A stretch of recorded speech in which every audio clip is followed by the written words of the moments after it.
서울 서부지방법원에 난입해 폭동에 가담하고 법원에 불까지 지르려 한 10대 남성 등 2명이 추가로 구속됐습니다. 서울 서부지법은 공동건조물 침입과 특수공무집행 방해, 방화미수 혐의를 받고 있는 10대 남성에 대해 도망 염려가 있고 소년으로서 구속하여야 할 부득이한 사유가 있다며 구속영장을 발부했습니다. 법원은 또 서부지법에 침입한 혐의를 받고 있는 또 다른 남성에 대해서도 도망 염려가 있다며 구속영장을 발부했습니다. 현재까지 서부지법 난동 사태와 관련해서 구속된 사람은 61명입니다. 법원 건물 외벽 깨진 창문 앞에서 두 남성이 무언가 얘기를 나눕니다. 검은 코트를 입은 남성의 주머니에선 노란색 통이 보입니다. 잠시 뒤 주변을 두리번거리더니 노란 통을 꺼내 구멍을 뚫고 손으로 눌러 잘 나오는지 확인합니다.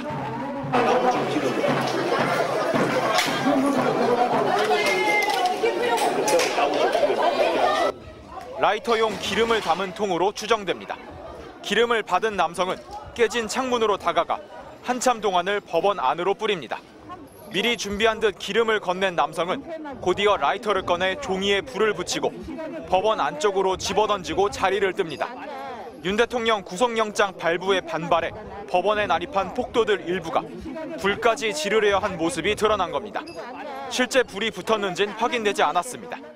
당시 법원에는 폭도들을 피해 옥상으로 대피한 직원 25명이 있었습니다. 안경을 쓰고 검은 코트를 입은 방화 용의자와 동일인으로 추정되는 인물은 폭동 현장 곳곳에서 목격됐습니다. 경찰과 몸싸움을 벌이며 건물 위로 가자는 듯 손가락을 들어 무언가 지시를 내렸고 법원 안으로 들어가 다른 폭도들과 함께 판사를 찾아 이곳저곳을 들쑤시기도 했습니다. 어디 갔어? 어디 갔냐고. 손전등을 들고 영장 전담 판사의 집무실에 있는 7층을 뒤지는 모습도 포착됐습니다. 하지만 경찰의 진압작전이 시작되기 전 법원을 빠져나와 도주했고 이후엔 헌법재판소 앞 탄핵 반대 시위에도 참여한 것으로 전해졌습니다. 경찰은 폭동 사흘 만인 어제 경기도 파주 자택에서 이 남성을 긴급 체포했습니다. 공동 주거 침입과 특수 공무집행 방해 혐의는 물론 방화 미수 혐의에 대해서도 조사하고 있습니다. 이 남성은 2006년생으로 극우 성향의 개신교 활동에 참여해 온 것으로 알려졌습니다. 경찰은 방화까지 계획하고 조직적인 폭동을 준비했을 수도 있다고 보고 가담자는 물론 배후 세력도 계속해서 쫓고 있습니다. 법원을 덮친 폭도들은 경찰은 물론 취재진도 마구잡이로 폭행했습니다.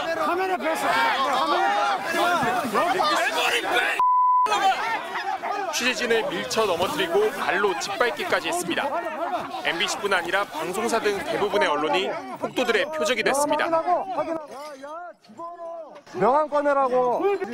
끈으로 묶고 수차례 때리고 벽돌로 위협하는 모습도 포착됐습니다. 전례가 없는 집단 폭동의 현장에서 경찰은 물론 취재진 여럿이 심각한 부상을 입었습니다. 전담 수사팀을 꾸린 경찰은 이 가운데 MBC 취재진을 때린 폭도의 신원을 확인하고 폭행에 가담하고 장비를 망가뜨린 일당을 쫓고 있습니다. 경찰에 맞서 싸우자고 외치는 남성. 사랑제일교회 특임 전도사 윤영보 씨입니다.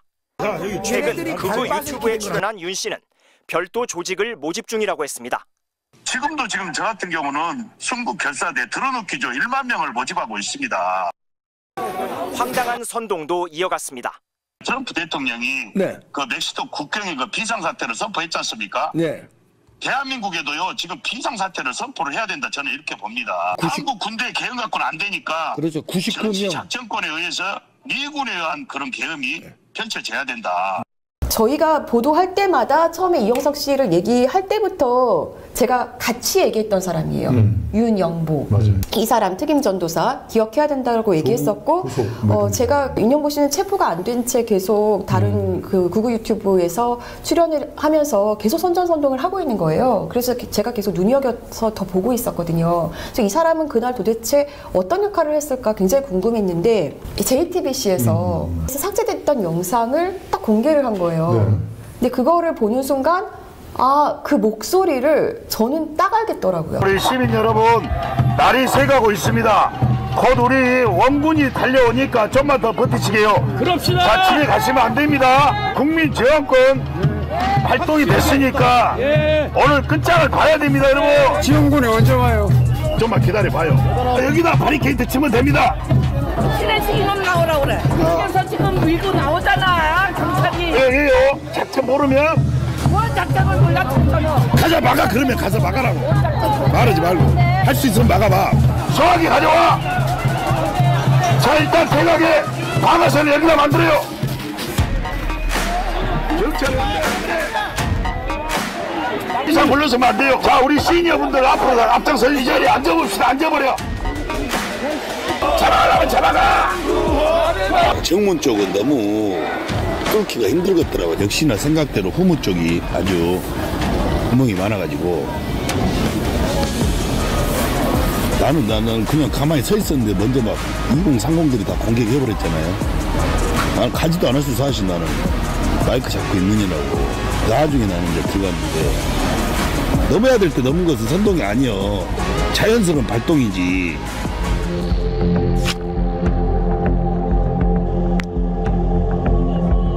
저는 이제 윤영보 씨를 눈여겨보고 있었기 때문에 연락처를 입수했다가 바로 JTBC 영상 공개되고 나서 바로 통화도 했었거든요. 네. 다시 한번 들어볼까요? 네. 목소리 비교해 보시기 바랍니다.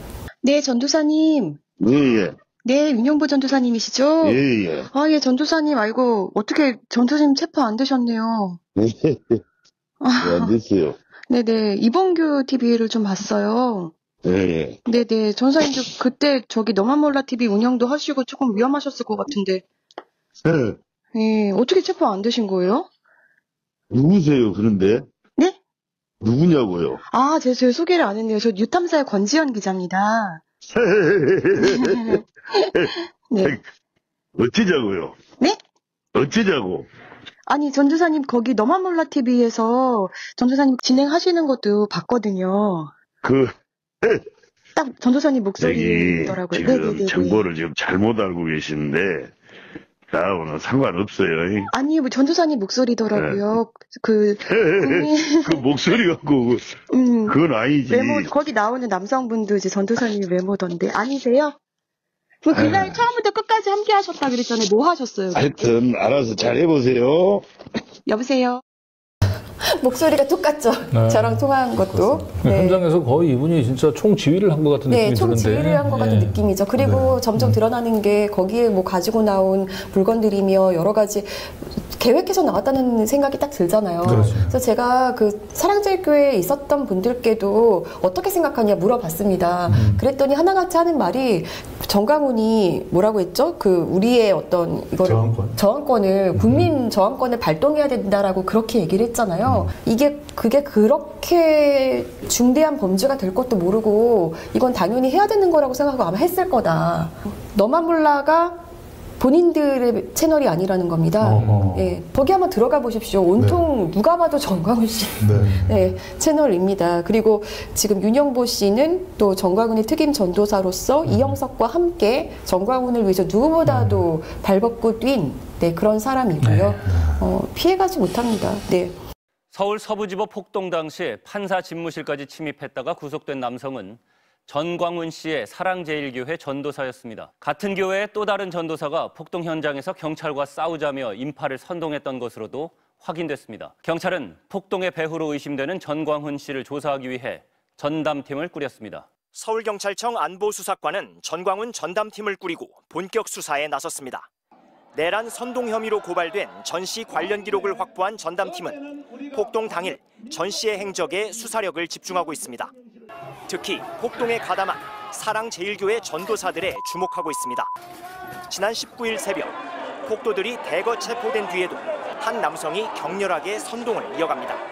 윤석열 진짜 같이 싸우라고. 이대로 가면 윤석열 대통령 바로 죽습니다. 자살했다고 죽여버릴 놈들의 저 빨갱이들은 목숨 걸었어요. 경찰에 맞서 싸우자고 외치는 남성. 사랑제일교회 특임 전도사 윤영보 씨입니다. 판사 집무실 문을 부수고 침입했다 구속된 이형석 씨도 3년 전 임명된 사랑제일교회 특임 전도사입니다. 전광훈 씨의 열렬한 추종자인 전도사들이 폭동 전면에 나섰던 것으로 확인되면서 이들의 배후에 전 씨가 있는 게 아니냐는 의심은 커지고 있습니다. 경찰은 미국 방문을 마치고 귀국한 전 씨에게 곧 소환을 통보할 것으로 보입니다. 이름을 외치는 사람들을 향해 전광훈 목사가 웃는 얼굴로 손을 흔들며 나타납니다. 도널드 트럼프 미국 대통령 취임식에 참석 후 돌아왔다며 기자회견을 연 겁니다. 전 목사는 서부지법 판사실에 난입해 구속된 이모 전도사에 대한 질문이 나오자 관련을 부인했습니다. 그 전도사 그분은 사실은 우리 교회 와서 전도사가 된 것이 나는 아니라고 생각합니다. 내가 지금 교회 가서 확인 한번 해보려고 합니다. 다른 데서 어디 후진신학교 나와서 전도사 된 걸로 알고 있고. 하지만 곧 말을 덧붙이며 입장을 바꿨습니다. 신학교에 등록하면 바로 전도사입니다. 등록하면. 그래서 내가 미국에서 알기로 이 전도사는 다른 데서 전도사가 돼서 왔지만 아마 청교도 신학도 또 한 것으로 이렇게 내가 느껴지는데 이 자세한 행정인 내용은 내가 교회 가서 조사를 해보고 여러분에게 명쾌하게 말씀을 드리겠습니다.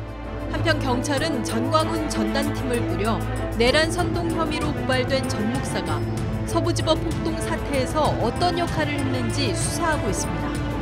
제가 경찰 생활 36년 했는데 일방적으로 경찰을 두드려 패고 부시고 이래 하는 거는 의도되지 않고 계획되지 않고 신념화되지 않은 이런 사람들이 지나가던 행인이 그리 못합니다. 지시를 해서 신념화를 의식화를 시킨 상태에서 통제된 그런 사람한테 시킨 거예요.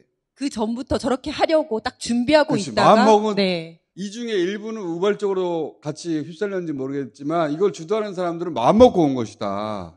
정문 그리고 옆에 그리고 각 이렇게 동시다발적으로 장소에서 일어난다는 거는 의사 연락이 상호간에 됐다는 겁니다. 역할 분담이 됐던 것 같아요. 역할 분담이 된 거예요. 한두 명이 돌출행동에 이게 아니라 이렇게 각각 측면에서 정면에서 후면에서 움직임이 있었던 거는 지령이 있었다. 근데 유튜버들 입장에서는 거기 안으로 카메라를 들고 들어가면 뭐가 쏟아지냐 그러면 슈퍼챗이 쏟아집니다. 그렇지. 방송하다 잡혀간 유튜버 같은 비슷한 행동을 한 애들은 뭐 하룻밤 만에 850만 원인가가 슈퍼챗이 터졌대요. 구속됐어요. 다만 이제 그 돈을 쓸 일은 없겠지. 써야지 변호비로. 변호비로 쓰겠네. 네.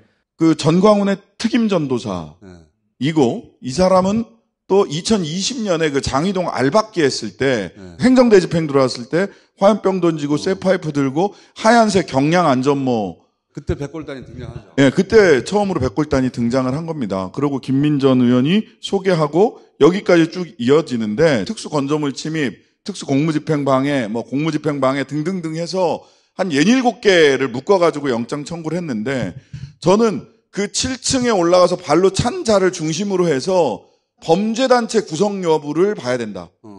범단으로 처벌해야 된다고 생각을 해요. 실형을 면치 못하게 되고요. 그래서 폭처법상 범단으로 이 사람을 추적해 가면은요. 조폭 잡는 거예요. 말을 하자면. 조폭 우두머리가 누구를 가서 손보고 와라 라고 얘기를 할 때 야 가서 뭐 오른쪽 팔을 부러뜨리고 뭐 왼쪽 다리를 이렇게 얘기하지 않잖아요. 걔 요새 너무 좀 건방진 것 같아. 정신 좀 차리게 해주지. 그러면 가서 이제 땅에다 묻고 오고 이러는 거잖아요. 그러면 실제로 범단의 우두머리가 전광훈일 수 있는 거거든요. 뭐라고 구체적으로 교사하지 않아도 추상적으로만 얘기하잖아요. 지금 집회장에서 서부지법으로 가야 됩니다 라고 했을 때 특임 전도사는 가서 확실히 손을 봐줘야지 이럴 수 있기 때문에 저는 검찰이 기소를 할 때 범단, 소요죄, 내란죄 등 집단 범죄로 수사해야 된다. 개별로 보면 안 된다고 봐요. 매우 동의합니다. 네. 그래서 범단이 되면 몇 바퀴 돌고 나오는 거예요? 최저를 정해서 몇 년 이상으로 몇 년 이상으로 가니까 무조건 최소 가야 되고. 범죄들이 다 그래요. 몇 년 이상이면 3년이 스타트 아닙니까 보통? 뭐 보통 그렇고요. 그다음에 여기는 범단의 특징은 뭐냐면 범단을 유지하기 위한 이런저런 행위들이 전부 다 범단으로 처벌돼요. 그냥 어떤 특정한 행위를 한 사람만 처벌이 되는 게 아니라 범단이다라고 딱 규정되는 순간 범단을 조직하고 유지하기 위해서 한 행위가 다 처벌돼요. 범죄, 단체, 조직. 조폭. 범단, 수괴, 사형, 무기 또는 10년 이상의 징역. 거기도 세구나. 그래서 범단으로 봐야 된다고 제가 자꾸 말씀드리는 거예요. 간부, 무기 또는 7년 이상의 징역. 범단 조직원, 2년 이상의 유기징역. 특수공무집행 방해 치상. 이거 말해도 3년이에요. 벌금이 없어요. 아예 실형이야. 3년이 아니고 3년 이상. 주요한 역할을 한 사람은 10년도 나올 수도 있겠다. 특임 전도사는 간부 아니야? 그건 주요 업무 종사자에 비교되는 거예요. 간부, 무기 또는 7년 이상의 징역이에요. 그리고 그 신남성연대 대표라든지 이런 애들은 실컷 선동하고 들어가진 않았잖아요. 그럼 얘네들도 간부로 되는 겁니까? 예, 선동, 방조, 교사, 교사거든요. 네. 그 행한 범죄하고 비슷하게 처벌을 받게 됩니다. 게다가 석동현 변호사는 새벽 1시 무렵에 석동현 변호사, 예. 윤석열의 변호사. 그 근처에서 고향 어르신들을 만났다면서 서부지법 바로 앞에 있는 카페에서 새벽 1시에 고향 어르신들을 우연히 만난다는 게 말이 되나? 근데 다들 어르신들이 아니던데? 게다가 석동현 변호사는 뭐 벌금 뭐 내주지 뭐 이런 얘기를 했단 말이에요. 그리고 석동현 변호사는 지지난주에 백골단을 소개합니다. 그렇습니다. 행사에서. 그 석동현 변호사가 무슨 역할을 했는지도 밝혀야 될 수사 대상이에요. 진짜 저는 석동현 변호사는 여기 이 사건에서는 빠지면 안 되는 사람이다. 적어도 7층에 영장 판사실이 있다는 걸 알려준 사람이 있을 거 아니에요. 일반 유튜버들은 더 올라가면 안 될 것 같다. 그게 사람의 심리란 말이야. 그럼. 근데 이 사람들은 망설임이 없어요. 쭉쭉쭉 7층까지 가요. 7층에 있는 방 중에서 그쵸. 영장 판사, 영장 전담 판사. 그 당시에 실제 영장을 발부한 판사는 9층에 있었어요. 네. 근데 영장 판사실은 7층에 있단 말이야. 누군가 정보를 영장 판사실이 어디예요? 7층이에요. 그렇게 이 정도 정보를 들은 거지. 그렇게 간 거예요. 그러니까 영장을 발부한 차 판사를 잡으러 간 거예요, 7층에. 아니, 나도 서부지법 7층에 영장 전담 판사실이 있는지 몰라요. 서부지법을 그렇게 왔다 갔다 했어도. 내부자 아니면은 그쵸. 법 쪽에 아주 오래 있으면서 드나들었던 그 정도 사람 아니면 알 수가 없죠. 그렇죠. 그런 정보를 투블럭이 어디서 얻어? 계획범죄고. 그러면 사주한 사람이 있는 것이고. 그러면은 이런 거는 돈이 드는 거예요, 다. 그래서 이명수 기자한테 제보한 극우 유튜버 A씨에 따르면 얘네들은 돈을 보고 움직인 거고 집회판에서 최소 10억 정도는 벌었을 거다. 10억. 그리고 그 강기훈 행정관이 연결시켜줬다라고 한다면 이 선을 타고 올라가면 결국 누가 나오느냐. 지금 용산 관저에 혼자 계신. 내가 자신 있게 말할 수 있는 대목은 정광훈 목사는 자기 돈을 안 씁니다. 돈은 다른 데서 나왔다. 거짓말 잘하는 인간 보고 낯가죽이 두껍다고 그러잖아요. 징역을 몇 년 사는 건 당연한 거고 예. 거기다 구상권이라는 게 있잖아요. 그렇죠. 그게 그 손해 비용을 배상을 해야 될 텐데 보니까 지금 법원에서 얘기하는 거 보면은 기물 파손만 6억에서 7억 이건 일단 처음 나온 거고 여기서 또 이제 이것도 부서졌네 해가지고 이제 추가로 파손 금액이 있을 거고 그렇죠. 위자료가 또 있다면서요 직원들. 정신적 피해 보상 해야죠. 그럼 보통 얼마씩 나옵니까? 이게 지금 문제가 되는 게 지금 깨진 것만 한 6억, 6, 7억 된다는 거잖아요. 그럼 이거저거 다 하면 10억은 무조건 넘을 거거든. 추가되겠죠. 그러면 그거를 예를 들어서 저기 이제 구속 기소되는 사람이 한 120명이라고 쳐요. 그러면 그 중에 뭐 두목금 몇 명을 선벌해가지고 저기 가자고 한 사람들한테 물리자 이렇게 안 하거든. 그 120명한테 전체한테 그냥 N분의 1. N분의 1도 아니야. 그렇게 쏘면은 그게 공동 불법행위라 그래가지고 그게 이제 법도리들의 민사상 용어로는 부진정 연대 책임이라 그래요. 부진정 연대 책임. 이거 노동자한테 가하던 그거. 그때 그거. 들었었어요 그때. 쌤통이다. 그거. 전부 다 1인당 뭐 10억 한다면서요? 1인당 다 10억씩이야. 그러니까 이제 봉급 압류하고 막 이래가지고 그때 그랬었잖아요. 쌍용자동차 그때 이제 파업 투쟁할 적에 그걸로 고통 줬죠. 그걸로 힘들게 했잖아요. 요거 훨씬 심하게 당하네. 이 사람들은 지금 쌍용자동차들은 노동자가 그래도 노동 3권의 일환인 파업 투쟁을 하다가 그런 일이 생긴 건데 여기는 지금 멀쩡하게 지금 정상적으로 법조차가 돌아가고 있는데 거기 가지고 다 때려 부신 거란 말이에요. 그러니까 이제 훨씬 더 이건 위자료 같은 것도 많이 물어야 되고 그러니까 저 과실상계를 하거든. 손해배상을 할 때는 상대도 너는 잘못한 거 없냐 그러면 그래가지고 이렇게 깎아주는 게 있는데 이거는 깎일 게 없는 거죠. 일방적으로 가서 부신 거니까 그럼 직원이 그때 한 50명 있었다고 치면 들려놓은 거 한 20명이라는 얘기도 있고요. 그럼 1인당 한 미니멈 한 1,000만 원에서 3,000만 원 정도는 청구할 거 아닙니까? 그렇죠. 1,000만 원씩은 다 청구하시겠지. 미니멈 잡아줄게. 미니멈. 니들 안심만 하고. 그럼 20명이면 2억이야. 2억에다가 이제 10억 정도, 12억 정도를 1인당 12억씩을 청구를 하는 거예요. 그래서 누군가 나와가지고 저는 돈이 많으니 제가 12억을 냈죠. 이러면 끝나는 건데 안 내면 계속 그걸 안고 살아야 되는 거 아닙니까? 그리고 해필 왜 법원 가가지고 그러냐고. 나중에 법원이 정한다고 그 액수를. 그 법원 맘이야. 아이고. 90년대. 강도가 판사집에 들어갔어. 들어가 보니까 제가 잘못 들어가 판사집인 거야. 그래가지고 의사봉 한번 맞아야겠네요. 가서 막 묶어놓고 막 이렇게 했는데 이제 나중에 야, 내가 판사인데 이러지 마라. 그렇게 하니까 이제 겁이 나가지고 조그만 거 하나 들고 나왔어 그냥. 그냥 나오고 뭐 하니까. 그랬는데 가서 이제 묻고 어쩌고 하면서 판사를 좀 때리고 했을 거 아니에요. 예. 칼로 위협하고. 징역 5년 나올 때 걔 15년 나왔잖아. 검사가 구형하면 검사님 좀 장난하세요? 이번만큼은 국민들이 복수하는 거 눈 감아줄게요. 찬성. 실컷 복수하세요. 근데 이거를 정치의 기술로 바꿔놓은 게 파시즘이에요. 그 유명한 이제 괴벨스 거짓말도 여러 번 반복해서 들으면 진실이 된다라고 하는 이제 선동술이 나오죠. 그런데 이게 굉장히 중요한 게 보통 사람이 거짓말을 여러 번 하면 그냥 거짓말쟁이로 찍혀서 매장돼요. 근데 권력은 이제 똑같은 얘기를 반복할 수가 있는데 권력자들은 중요한 거는 이걸 여러 사람한테 반복적으로 들려줄 수 있는 수단이 있어야 돼요. 그래서 이 파시즘은 반드시 매스미디어랑 결합해요. 언론하고 결합해요. 그래서 히틀러가 가장 좀 중점을 두었던 정책이 독일의 한 가정 한 라디오 갖기였어요. 그 라디오를 통해서 계속 히틀러의 연설과 나치의 이제 궤변들을 들려줌으로써 사람들을 세뇌시켰고 이게 독일을 거대한 거짓말 공화국으로 만들면서 거짓말 공화국을 넘어서 인류사의 파렴치 살인 공화국으로 만들었던 거죠. 근데 우리가 바로 이제 파시즘은 그래서 거짓말 체제예요. 권력자는 거짓말을 알면서 속이고 이른바 대중은 매스미디어를 통해서 그 거짓말에 속아 넘어가고 그러니까 거짓말이 일상화되는 그런 체제가 파시즘 체제였거든요. 근데 우리는 사실은 이제 분단 때문에 이 문제를 좀 민감하게 인식하지 못해서 그렇지 1937년 이른바 일본이 중일전쟁을 일으킨 다음부터 1987년 체제까지 50년간 사실상 파시즘 체제였어요. 거짓말이 지배했던 체제죠. 뭐 그 유명한 게 이승만의 국군이 북진 중이니 서울 시민 안심하고 있어라라든가 그다음에 박정희의 이른바 한국적 민주주의, 전두환의 민주정의당에 이르기까지 굉장히 좀 흥미로운 것이 박정희가 역점을 두었던 정책 중에 하나도 농촌의 라디오 보내기 운동이었어요. 자기의 메시지가 그래서 아침마다 새마을 운동할 때 맞다.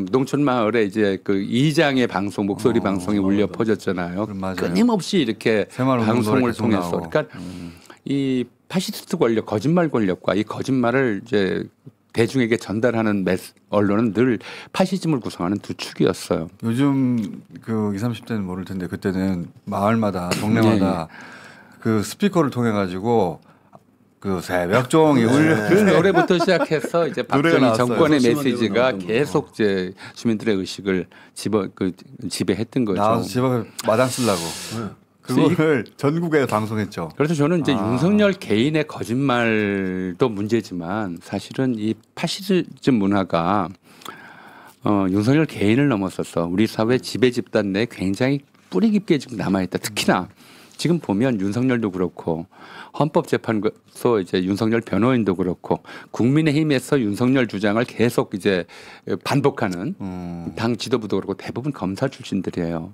대국민 세뇌를 하고 있는 거예요. 그렇죠. 이 사람들은 통하고 있다는 것도 문제예요. 이 사람들은 끊임없이 이제 거짓말로 자기들이 거짓말을 해도 대중은 믿을 수밖에 없다라고 하는데 익숙해 있는 사람이고 한 번도 이 파쇼 체제에서 형성됐던 검찰 문화를 개혁해 본 적이 없는 사람들이에요. 그 문화가 그대로 유지되고 있거든요. 역시 배워야 돼. 그게 이제 우리 사회의 이른바 이 거짓말을 확산시키고 늘 거짓말을 하는데 전혀 아무런 주저거리낌도 없고 거기에 대해서 미안하거나 부끄러운 마음이 전혀 없는 지배 집단하고 그렇게 해서 계속 성공했으니까. 예. 한 번도 그거를 이제 고쳐라. 내가 죄라고 그러면 죄가 되고 내가 죄가 아니라고 그러면 죄가 안 되는 그런 문화에서 살다 보니까 윤석열의 저 거짓말은 제가 볼 때는 저 개인의 뭐 캐릭터 문제는 이제 우리 김태형 소장께서 말씀해 주시겠지만 개인의 캐릭터를 넘어서서 직업병 일 가능성이 크다. 한국 이제 최고위 지배 엘리트들의 직업병일 가능성이 크고 그리고 그 밑에서 대중이 거기에 이제 맹목적으로 뚫리는 것도 이건 전형적인 파시즘 하의 폭민 양상이거든요. 파시즘 하에 그걸 또 종교가 도와주고 있고 그렇죠. 파시즘 하의 폭민 양상이라 이 뭐 종교와 파시즘과의 관계는 나중에 오늘은 다 얘기하기는 어려우니까 이런 폭민 양상의 형태를 보이고 있는 것 자체가 바로 이제 전형적인 파시즘 양상이에요. 그러니까 권력자가 거짓말로 어떤 지시를 하면 그 거짓말을 진실로 받아들이는 사람들의 확신을 가지고 폭행을 하고 테러를 하고 그러니까 독일에서 그 수많은 600만 명에 달하는 유대인을 죽일 수 있었던 것은 이게 전부 군만 가지고 되는 게 아니죠. 독일 이게 기본적으로 지배복종의 관계는 곧 이제 파시즘화에서는 집에 충성의 관계로 유행을 해요. 이렇게 충성스러운 폭민들이 나타나고 있기 때문에 지금 우리 사회는 저 거짓말 공화국 상태를 청산하지 못하면 굉장히 위험해진다. 서부지법 폭동 당시 경찰을 앞장서서 밀어붙인 건 검은 코트를 입은 남성 신모 씨였습니다. 심 씨가 위로 올라가자는 듯한 수신호를 하자 극렬 지지자들이 일제히 경찰에게로 달려듭니다. 법원 현관이 뚫리고 유리창도 산산조각이 나자 심 씨는 주머니에서 노란 통을 꺼내 송곳으로 구멍을 뚫습니다. 심 씨에게 이 통을 건네받은 다른 남성.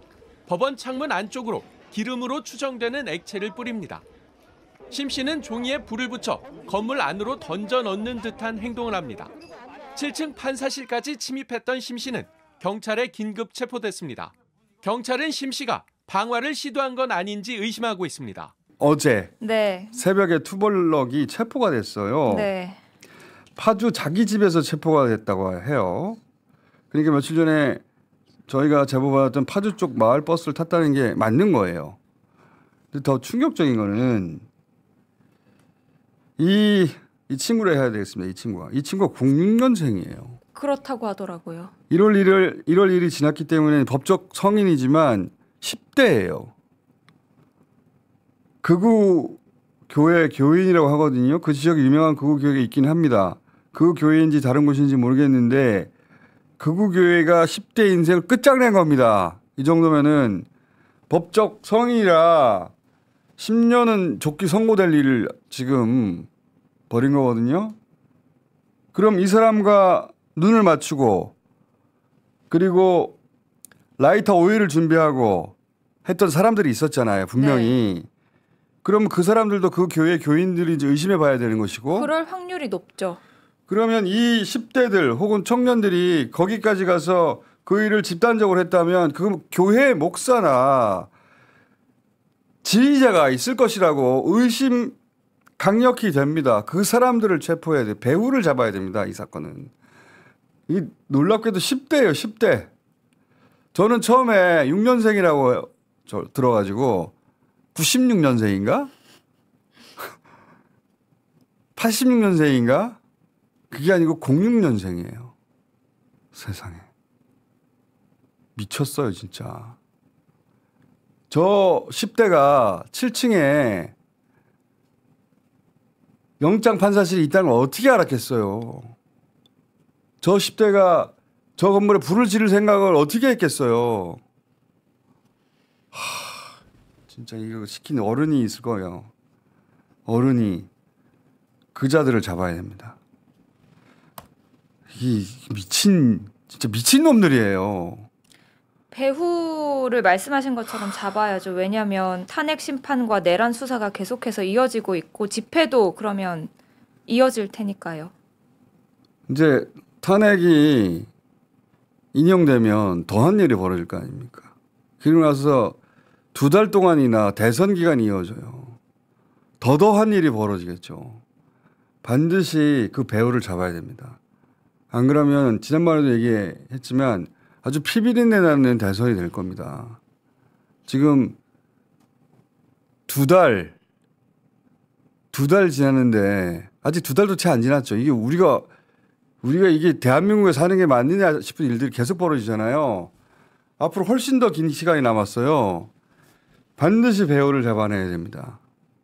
배우가 전광훈 목사인가 싶었는데 전광훈 목사만은 아닌 것 같다.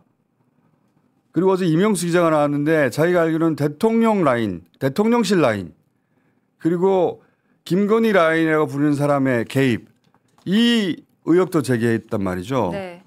그 배우가 되는 것들은 다 캐내야 됩니다, 이번에. 왜냐하면 이 구속된 또 극우 유튜버가 김건희의 팬클럽 SNS 운영자였던 사실도 확인이 됐습니다. 그 김건희 씨 라인도 여기서 네. 군데군데 확인이 되고 정광훈 씨 라인은 아주 명백히 확인이 되고 그리고 지금 이번에 이 청년이 소속됐다고 하는 파주 지역의 극우 교회 여기도 확인해 봐야 됩니다. 사실 여기 홈페이지도 제가 들어가 봤거든요. 그날 영상이 삭제됐더라고요. 반드시 그 배우를 잡아야 됩니다. 현장에 있었던 사람들 그 사람들은 그냥 병에 불과하고 그 배후를 반드시 잡아야 된다. 경찰과 법원 보안대의 최후 저지선이 뚫리고 부상자가 속출합니다. 우선 안으로 들어가서 내부 청사를 보호하라고 그런 이제 판단을 해서 보안관리대들이 다 내부로 들어오는 과정이었고요. 이때 법원 보안 직원 한 명이 피 흘리는 경찰관 한 명을 발견하고 지혈을 하며 함께 건물 1층 당직실로 피신합니다. 이제 다친 경찰 한 분을 여성 보안관리대 한 분이 이제 같이 모시고 들어오는데 피를 이제 흘리신 걸 보고 놀라셔가지고 당직실 안쪽에 휴게 공간이 있거든요. 그렇게 당직실에서도 문을 한 번 더 거쳐야 하는 취침실엔 다친 경찰관 한 명, 법원 직원 2명이 피신한 상태가 됐습니다. 그 직후 시위대가 순식간에 당직실을 장악합니다. 더 많은 시위대가 안으로 넘어올 수 있도록 깨진 유리 조각 위로 블라인드 천을 덮어놓은 모습도 포착됐습니다. 빨간 모자를 쓴 남성, 3명이 몸을 피한 취침실 문을 열려고 시도합니다. 몇 분 후 이번엔 베이지색 점퍼를 입은 남성이 같은 문을 무언가로 내려치고 발로 찹니다. 안에서는 이제 아무래도 막고 있었고 잠그고 막고 있었는데 그런 사이에 제가 들은 바로는 문이 고장나면서 안에서도 밖에서도 잘 열리지 않는 그런 상황이 됐다고 했고. 피신했던 3사람은 폭동이 끝나고 경찰이 문고리를 뜯어내고 나서야 빠져나올 수 있었습니다. 충격에서 쉽게 벗어나기 어려운 상황이라고 전해집니다. 넋이 나간 얼굴이었다고 멍해져가지고 왔다고 그렇게 얘기를 하더라고요. 당시 건물 내 몇 명의 직원이 남아 있었어요? 20여 명의 직원이 남아 있었고요. 원래는 보안관리대 직원들은 좀 밖에서 지키고 있다가 우선은 너무 상황이 위급해져서 내부 청사를 보호하려고 우선 안으로 이제 다 들어온 상태였어요. 그 보안 담당하는 분 몇 분들로는 절대 감당이 안 되죠. 예. 안 되죠. 그래서 막고 있다가 이제 폭도들이 들어오려고 유리를 계속 이제 그 앞에서 보이잖아요. 유리기 때문에.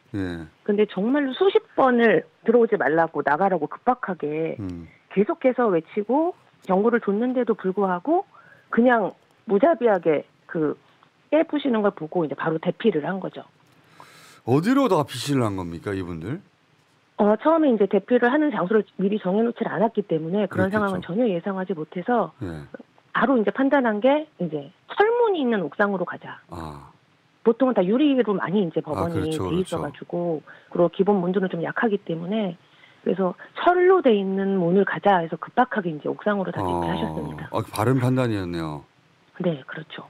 정말 동료를 잃을 뻔한 상태였고 계속 그 폭도들이 극우 시위대가 올라올 때 경고를 계속 하셨어요. 보안관리대 직원들이 나가라고 올라오지 말라고.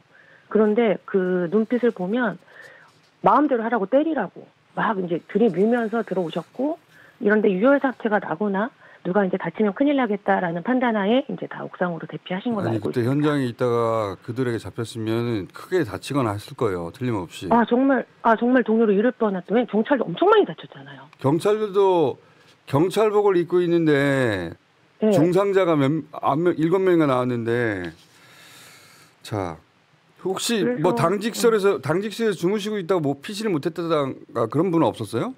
그분은 이제 한 분이 당직실에서 계시다가 대피하고 계셨는데, 근데 이제 그래서 근데 다행히 그쪽 안에 부상 당하신 경찰분이 같이 계셨어요. 그분 부상 당한 경찰분이 피신이 왔구나. 먼저 들어오셨던 거예요. 그 보안관리대들 같이 안으로 들어올 때. 그래서 그분이 다행히 거기 당직실에 같이 계셔가지고 문을 잠그고 있다가 이제. 나중에 경찰이 들어오셔서 다시 다 구해내셨죠. 아니 그 당시 폭도들이 닥치는 대로 문을 박차고 막 두드리고 했는데 그 문을 안 두드렸답니까? 그 문 계속 두드렸는데 이제 서로 막 하다가 문이 약간 고장나는 상태가 된 거예요. 안에서는 안 열리고 맞고, 밖에서도 안 열리고. 안에서도 맞고 밖에서 들어오려고 하다가 문이 문고리 자체가 부서졌구나. 문고리 자체가 서로 고장나서 잘 안 열리는 상태가 되고 그 상황에서 그냥 다시 그런 또 시위대들은 거기는 가고. 이제 그만하고 딴 데로 가고. 다행이었네. 그 안에서 진짜. 이제 엄청 고통스러우셨겠죠. 그러니까 부상당한 피를 흘리는 경찰이 당직실로 뛰어들어와서 두 사람이 그걸 막은 셈이네요. 말하자면. 그렇죠. 네, 그러면서 갇히게 된 거네. 네, 그렇죠. 진짜 공포스러웠겠다. 진짜 상상만 해도. 정말 거긴 또 공간이 너무 좁아가지고. 그런 옥상으로 가신 분들은 철문 뒤로 피한 건데 철문이 거기밖에 없다 해서 그러면 철문 뒤에서도 또 바리케이트를 치고 문을 막고 있었겠네요? 네, 그렇죠. 철문에 이제 다 들어가셔서 이제 다들 너무 이제 긴장하시고 근데 거기 보안관리들이 같이 있어서 뭐 불도 켜지 말아라, 뭐 후레쉬 켜지 말아라 이런 지시 다 하시고 그리고 이제 우선 문을 막자. 그래서 뭐 거기 이제 옥상에 있었던 의자나 막 이런 기구들로 문을 다 막고 경찰한테 이제 빨리 들어와달라라고 이제 계속 이제 전화를 하고 그런 다음에 한 10여 분 후에 이제 경찰이 오셔가지고 다 같이 나오실 수 있었죠. 그 당하신 분들 정말 초현실적이었겠습니다. 네, 그렇죠. 한 가지 제가 궁금한 거 네. 뭐냐면 어제 국회에 나와서 법원행정처장도 그런 말을 했고 저희도 영상을 보면서 그런 생각을 했는데 그 법원행정처장이 뭐라고 했냐면 7층의 판사실 그중에서 영장 담당 판사실을 가서 네. 그 방을 훼손했더라. 네. 제가 궁금한 건 그 영장 판사라고 써 있어요 거기에? 써 있지 않죠. 안 써 있죠. 네. 그거 진짜 이상한 일인데, 그죠? 네, 그렇죠. 저희는 제가 뭐 판사를 저희가 영장 판사 이렇게 하지 않고 보통 저희는 이제 법원은 뭐 1단독, 2단독, 1합의부, 2합의부 이렇게 이제 보통 돼 있고 그렇게도 표시가 돼 있고요. 네. 근데 일반인들이 보고 지금 영장 판사들 방만 부셔졌다고 하니까 그렇죠. 일반인들이 보고 이 방은 영장 판사의 반이다 알 수가 없죠 절대. 알 수가 없죠. 이거는 진짜 이상하다. 네. 내부에서 이상하다고 생각 안 합니까 혹시? 그래서 그 하필 또 이제 7층, 8층, 9층이 이제 다 판사실이고 그리고 바로 이제 7층으로 갔다는 자체가 내부 구조를 좀 안다라는 그렇죠. 거지. 이분들은 아니, 밖에서, 7층까지 간 분들은 다른 층에서 헤매지 않아요. 7층으로 바로 갔지. 네, 바로 이제 판사 거기 수색대로 이제 그런 거 수색하는 것처럼 바로 올라갔죠. 그리고 나서 지금 뭐 입간판이나 어디 벽에 써 있지 않은 영장 판사실 방만 부쉈다는 거잖아요, 지금. 네, 거기만 이제 막 했던 흔적이 있는 거예요. 그거는 진짜 이상한데. 네, 너무 이상하고 그리고 정말 이런 거는 이게 정말 더 문제인 게 앞으로 또 재판이 계속 있을 거 아니에요. 그렇죠. 형사 재판 계속 있고 그러면 여기서 정말 이게 제대로 해결되지 않으면 앞으로 계속되는 재판에서 이런 위험은 또 계속 있는 거죠. 그러니까요. 거기 직원들도 그렇고 판사들도 그렇고 이게 어떻게 불안해서 재판을 불안해서 하겠습니까? 살 수가 없죠. 사법부의 기능이 이제 완전히 무너지는. 그래서 정말 지금 이 극우 시위대 이 폭동에 대해서 엄청난 정말 제대로 된 처벌이 정말 필요합니다. 저도 그렇게 생각하고 많은 분들이 그렇게 생각하는데 이제 확인해보고 싶었던 것은 이제 법원 행정처장이 말했듯이 이건 기획을 한 것 같다, 미리 준비한 것 같다는 말씀하셨는데 그 중에서 이제 가장 궁금했던 게 영장 판사들 방만 훼손했다고 하니까 그게 어떤 표식에 의해서 일반인들이 처음 그 건물에 간 일반인들이 알 수 있느냐 그게 궁금했는데 알 수 없다는 거죠. 네, 알 수 없죠. 그리고 들어가자마자 CCTV 관제실을 파괴했단 말이죠. CCTV 관제실 파괴됐죠. 그렇죠. 그런데 그거는 이제 지하에도 있고 이제 당직실에도 있는데 그 당직실은 이제 딱 들어오자마자 그게 딱 보이기는 해요. 보이긴 한다. 유리로 그게 바로 이제 다 보이게 돼 있기 때문에 당직실로 들어왔고 그걸 보자마자 그거 먼저 깼다라는 게 제일 먼저 그거부터 깨거든요. 제일 먼저. 네. 그거 알고 목적 그러니까 저 일을 들어가자마자 했던 사람들은 임무가 저거였나? 그러니까 저도 그 영상들은 이제 유튜브를 여러 가지를 돌려보면서 심지어 그 뒤에 신청과 뒤에 창문으로 종이에 불을 붙여서 던지는 사람이 있거든요. 맞아요.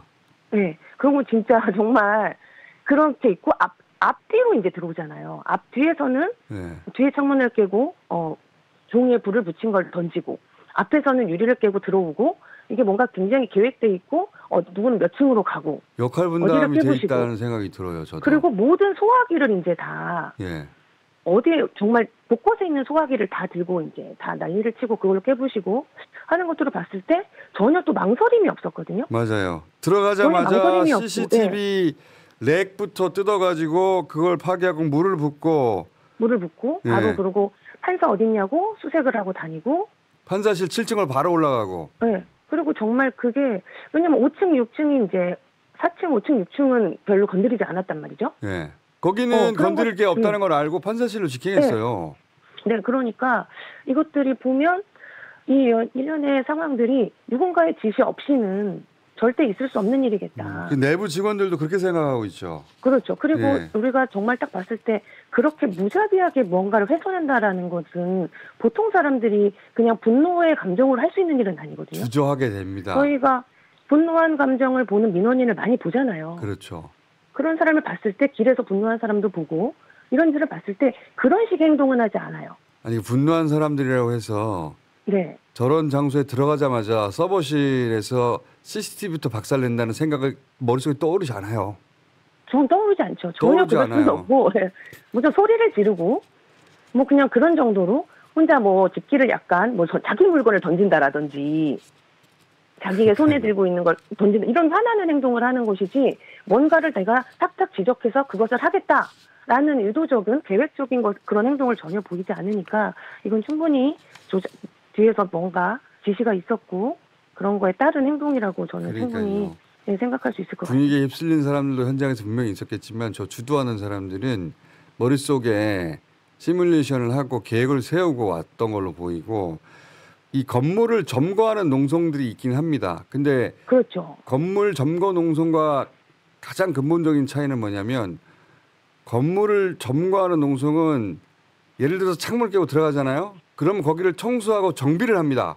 왜냐하면 자기들이 거기 있어야 되기 때문에. 그렇죠. 거기 계속 있어야 되니까. 거기 있어야 되기 때문에 사안을 정비를 해가지고 자기들이 오래 있을 수 있도록 깨끗하게 만들어요. 정비를 하고.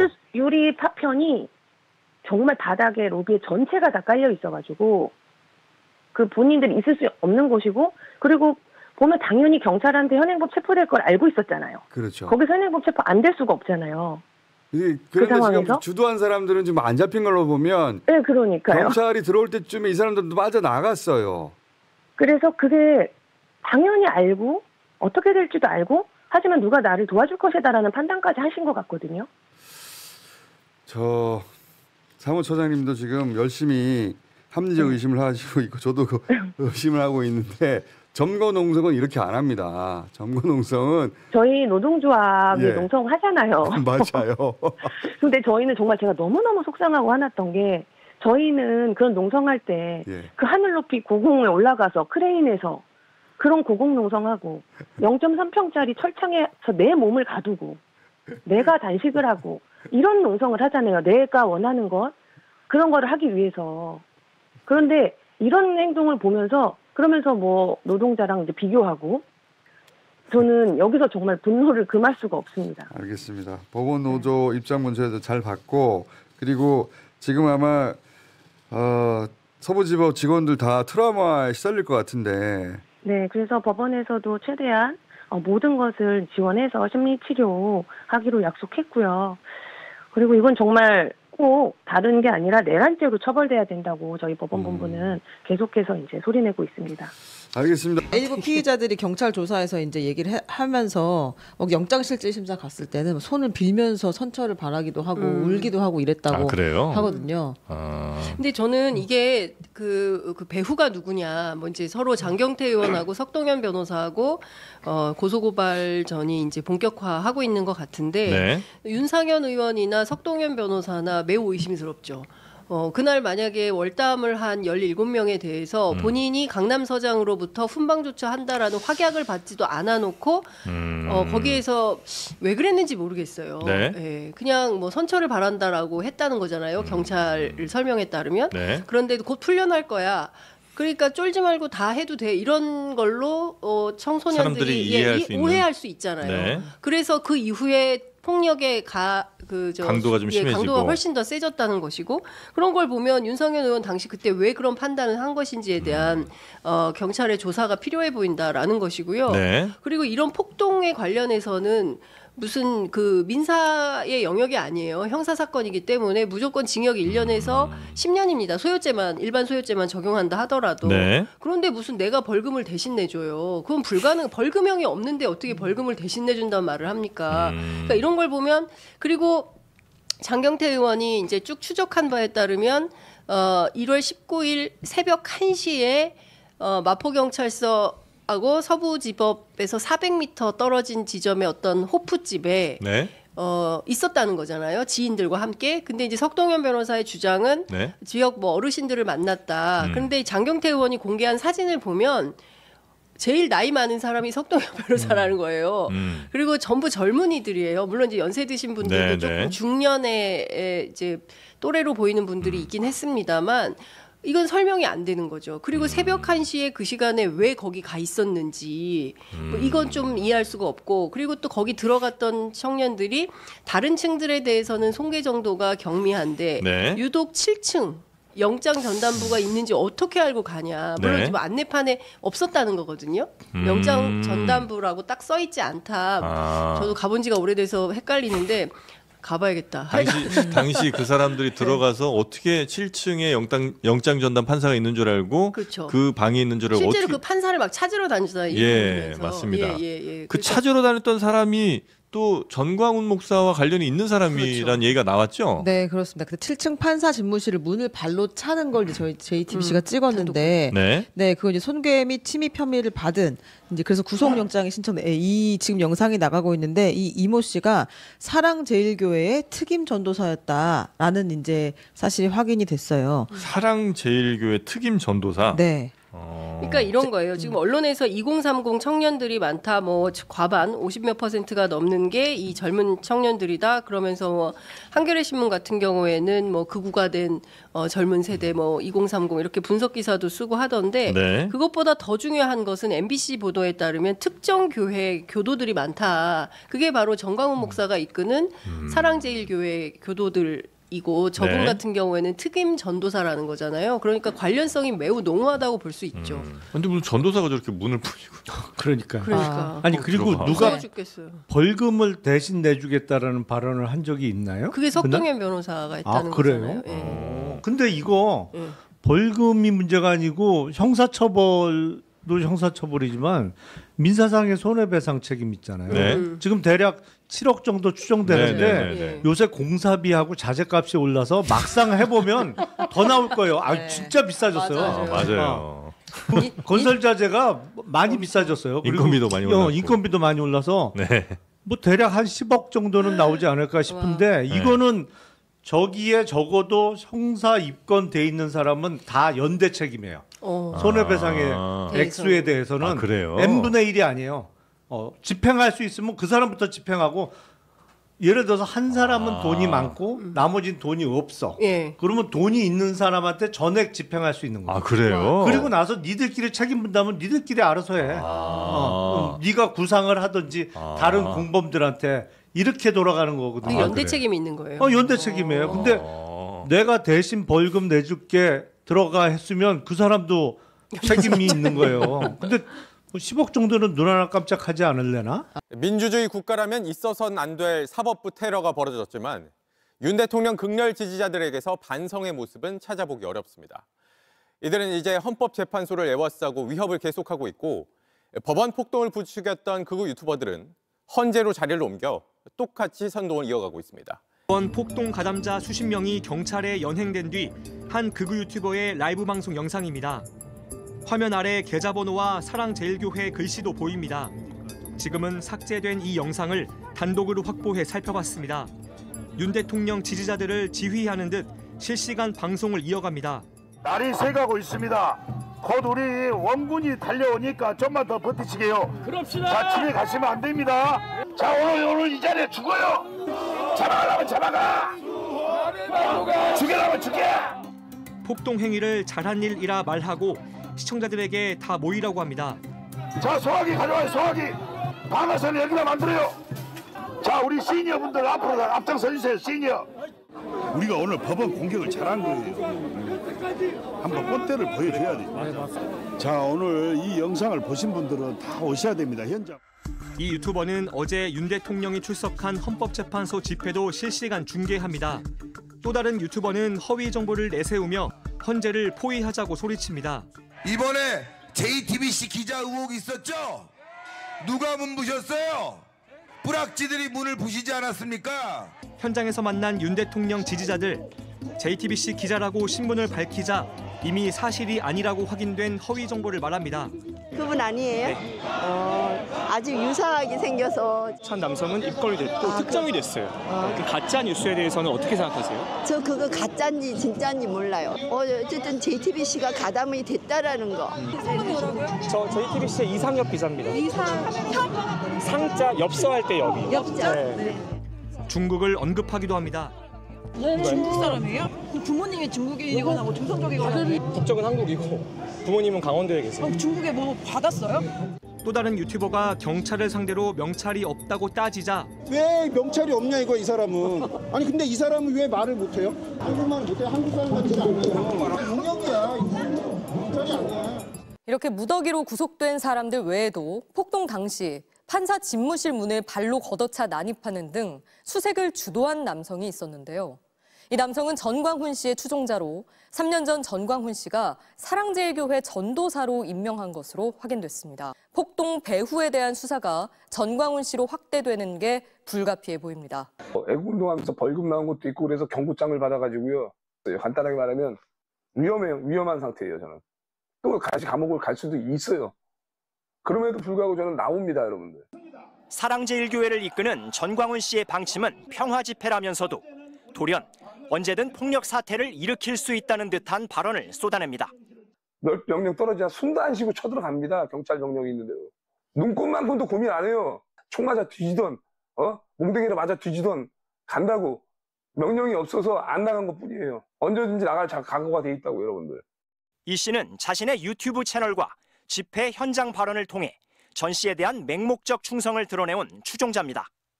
1000만 명이 모인다. 토요일에 보인다. 전광훈이 이긴다. 사랑제일교회는 입장문을 내고 이 씨가 공식 직책을 맡거나 사례비를 받지 않음을 분명히 밝힌다며 선을 그었습니다. 3년 전 전광훈 씨가 신학 때도 나오지 않은 이 씨를 직접 전도사로 임명했던 것으로 확인됩니다. 고난 극복. 이야, 오늘 투쟁의 전사로 전광훈 목사님이 사랑제일교회 전도사로 오늘 임명을 했더라니까. 박수 박수 박수. 이야, 그분들은 전도사급 이상이요.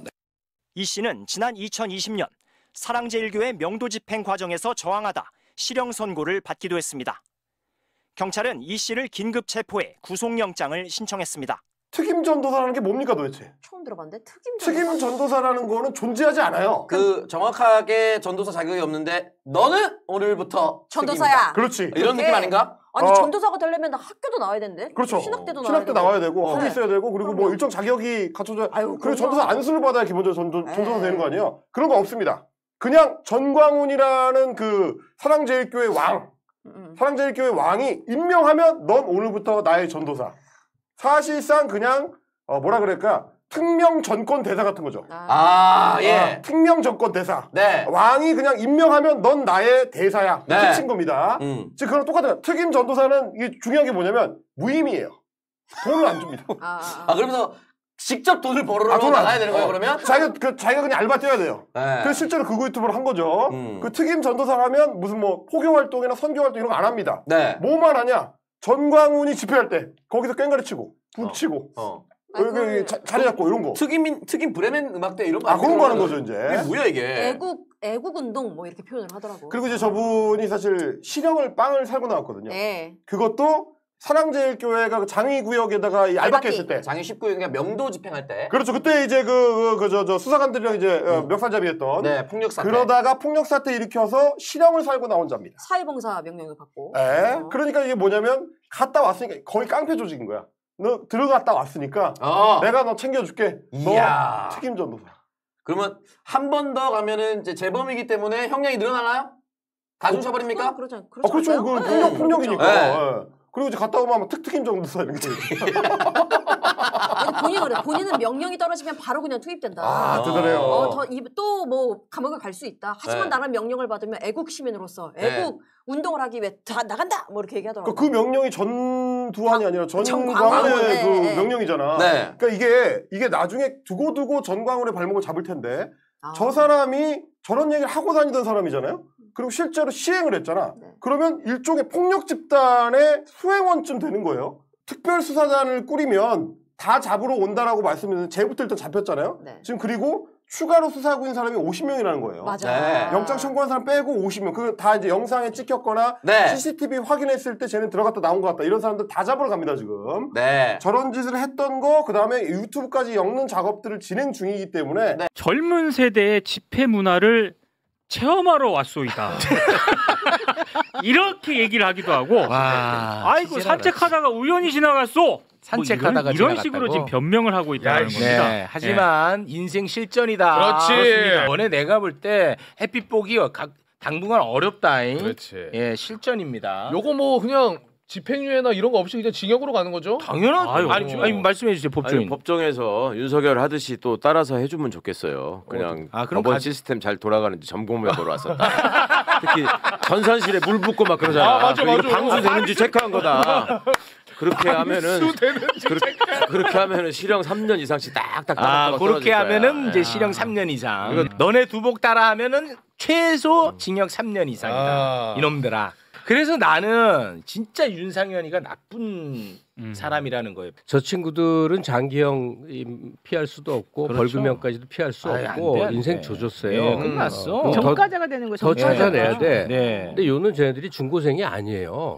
젊다 해더라도 20대 30대. 네. 미성년자 2명 있더라고.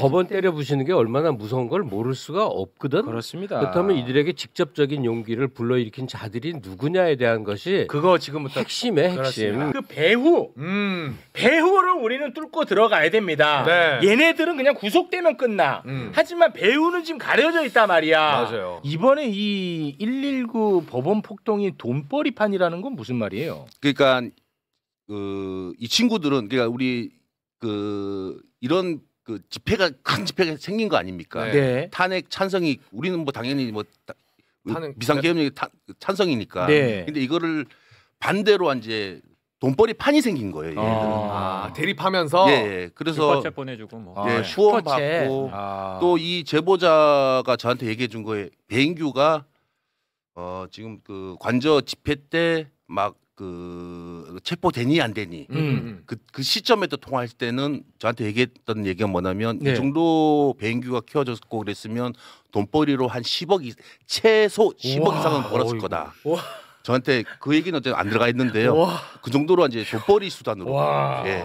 그렇게 그러면은 거기가 전적으로. 이제 돈벌이 판이 열렸는데 거기에 대장이 돼야 많이 먹는데 그 대장은 함부로 아무나 들어갈 수 없다는 거 아닙니까? 그게 그렇죠. 정강훈 레벨에 못 끼는 거죠. 그러니까 배인규는 아예 거기에 들어갈 수 있는 레벨이 아니라는 거잖아요. 그렇죠. 그런데 어떻게 이렇게 메이저가 됐느냐? 네. 그거를 아까 막 설명을 하는 거죠. 그게 이제 강기훈의 역할로 들어갔다고 이렇게 보는 제보자는 거지. 저한테 그렇게 보는 이야기해 거죠. 굉장히 설득력이 있는 얘긴데요. 네. 그게 그러니까 좀 배경 설명을 드리면 네네네. 둘이 친하대요. 누구랑 누구? 그 강기훈이랑 배인규랑. 그건 확인이 됐고. 그러니까 이 사람 주장인데 이 사람은 이제 배인규에 대해서 잘 아는 그 유튜버고 이제 급이 되는 사람인데 사무실도 아마 같이 쓸 거다. 인천 영종도 쪽에 있는데 만나러 가야 되면 어떻게 해야 되냐? 그러니까 이명수 기자님 물어보니까 그 사무실 영종도에 있는데 거기 아마 강기훈이가 대통령실 나서 같이 쓸 거다. 백수됐으니까. 이제 그런 얘기를 하고요. 배인규가 집회에서 실제로 그렇게 해요. 야, 시의원들 다 튀어나와. 니들이 뭔데 지금 거기서 그러고 있어. 튀어나와. 집회 현장으로 나오라는 거예요. 배인규가 요청 아니야? 협박이야? 막 이렇게 얘기해. 욕설해가면서. 근데 배인규가 그렇게 급이 그 전까지는 전혀 안 되던 사람인데 이건 자기도 믿는 뒷배가 있는데 그 정도 되려고 하면 대통령실 선임 행정관 정도면 자기네 진영에서 먹어준다, 알아준다. 그러니까 배인규가 자기가 뭐 혼자 커서 어느 순간 갑자기 국민의힘 시의원들 니네 튀어나와 그러고 뭐 막말하고 이럴 애가 아니라 지금까지도 그러질 못했다. 이런 설명을 해요. 그러니까 그냥 객기가 아닐 것이다. 아니 나오라니까 실제 나왔어. 실제 나왔어. 삭발식 하고 그랬다니까. 실제 나왔어. 삭발식 할 당일날 제가 또 아침에 그 관저 근방에 그 편의점 두 개가 있는데 그 계산책 그 편의점이 있어요. 계산책 찍었던 편의점. 네, 알아요. 계산책 찍었던 편의점. 예. 거기에 제가 또 그쪽한테 취재 좀 해야 되겠다. 아침 일찍 이제 제가 좀 순찰 좀 하다가 편의점에 들렸는데 아니 여성 남성 이게 딱 들어오더라고요. 의원님 그러더라고요. 그래서 의원님 하길래 국회의원도 아닌데 왜 의원이 시의원이나 뭐 기초단체장들이나가 이렇게 생각했어요. 네. 그런데 이제 실적으로 그날 삭발식이 있는 거예요. 와. 그래서 배인규가 이 정도야?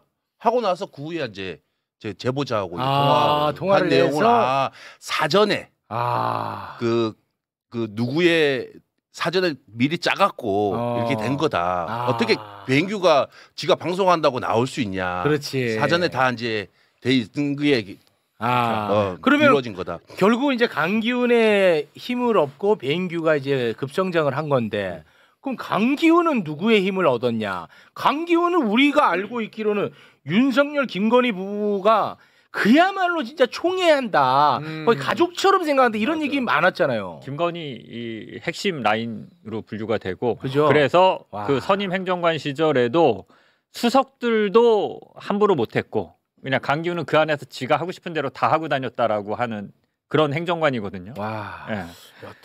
그러니까 음주운전 2번 걸렸잖아요. 네. 그 2번 걸리고 나서 이제 대통령실 나온 거 아니에요. 네. 음주운전 걸리고도 안 내보냈어. 걸리고도. 그랬던 사람이 그 체리떼봉 아마 여러분들 기억하실 겁니다. 맞습니다. 권선동이랑 권선동. 그게 강기훈 이름 그게 들어가잖아. 강기훈이잖아요. 그때부터 이제 알려졌는데 그렇게 보면 이거를 조직적으로 움직인 사람은 사실 이제 윤석열 김건희라고 봐야 되는 거죠. 이게 이 분석이 맞다라고 하면.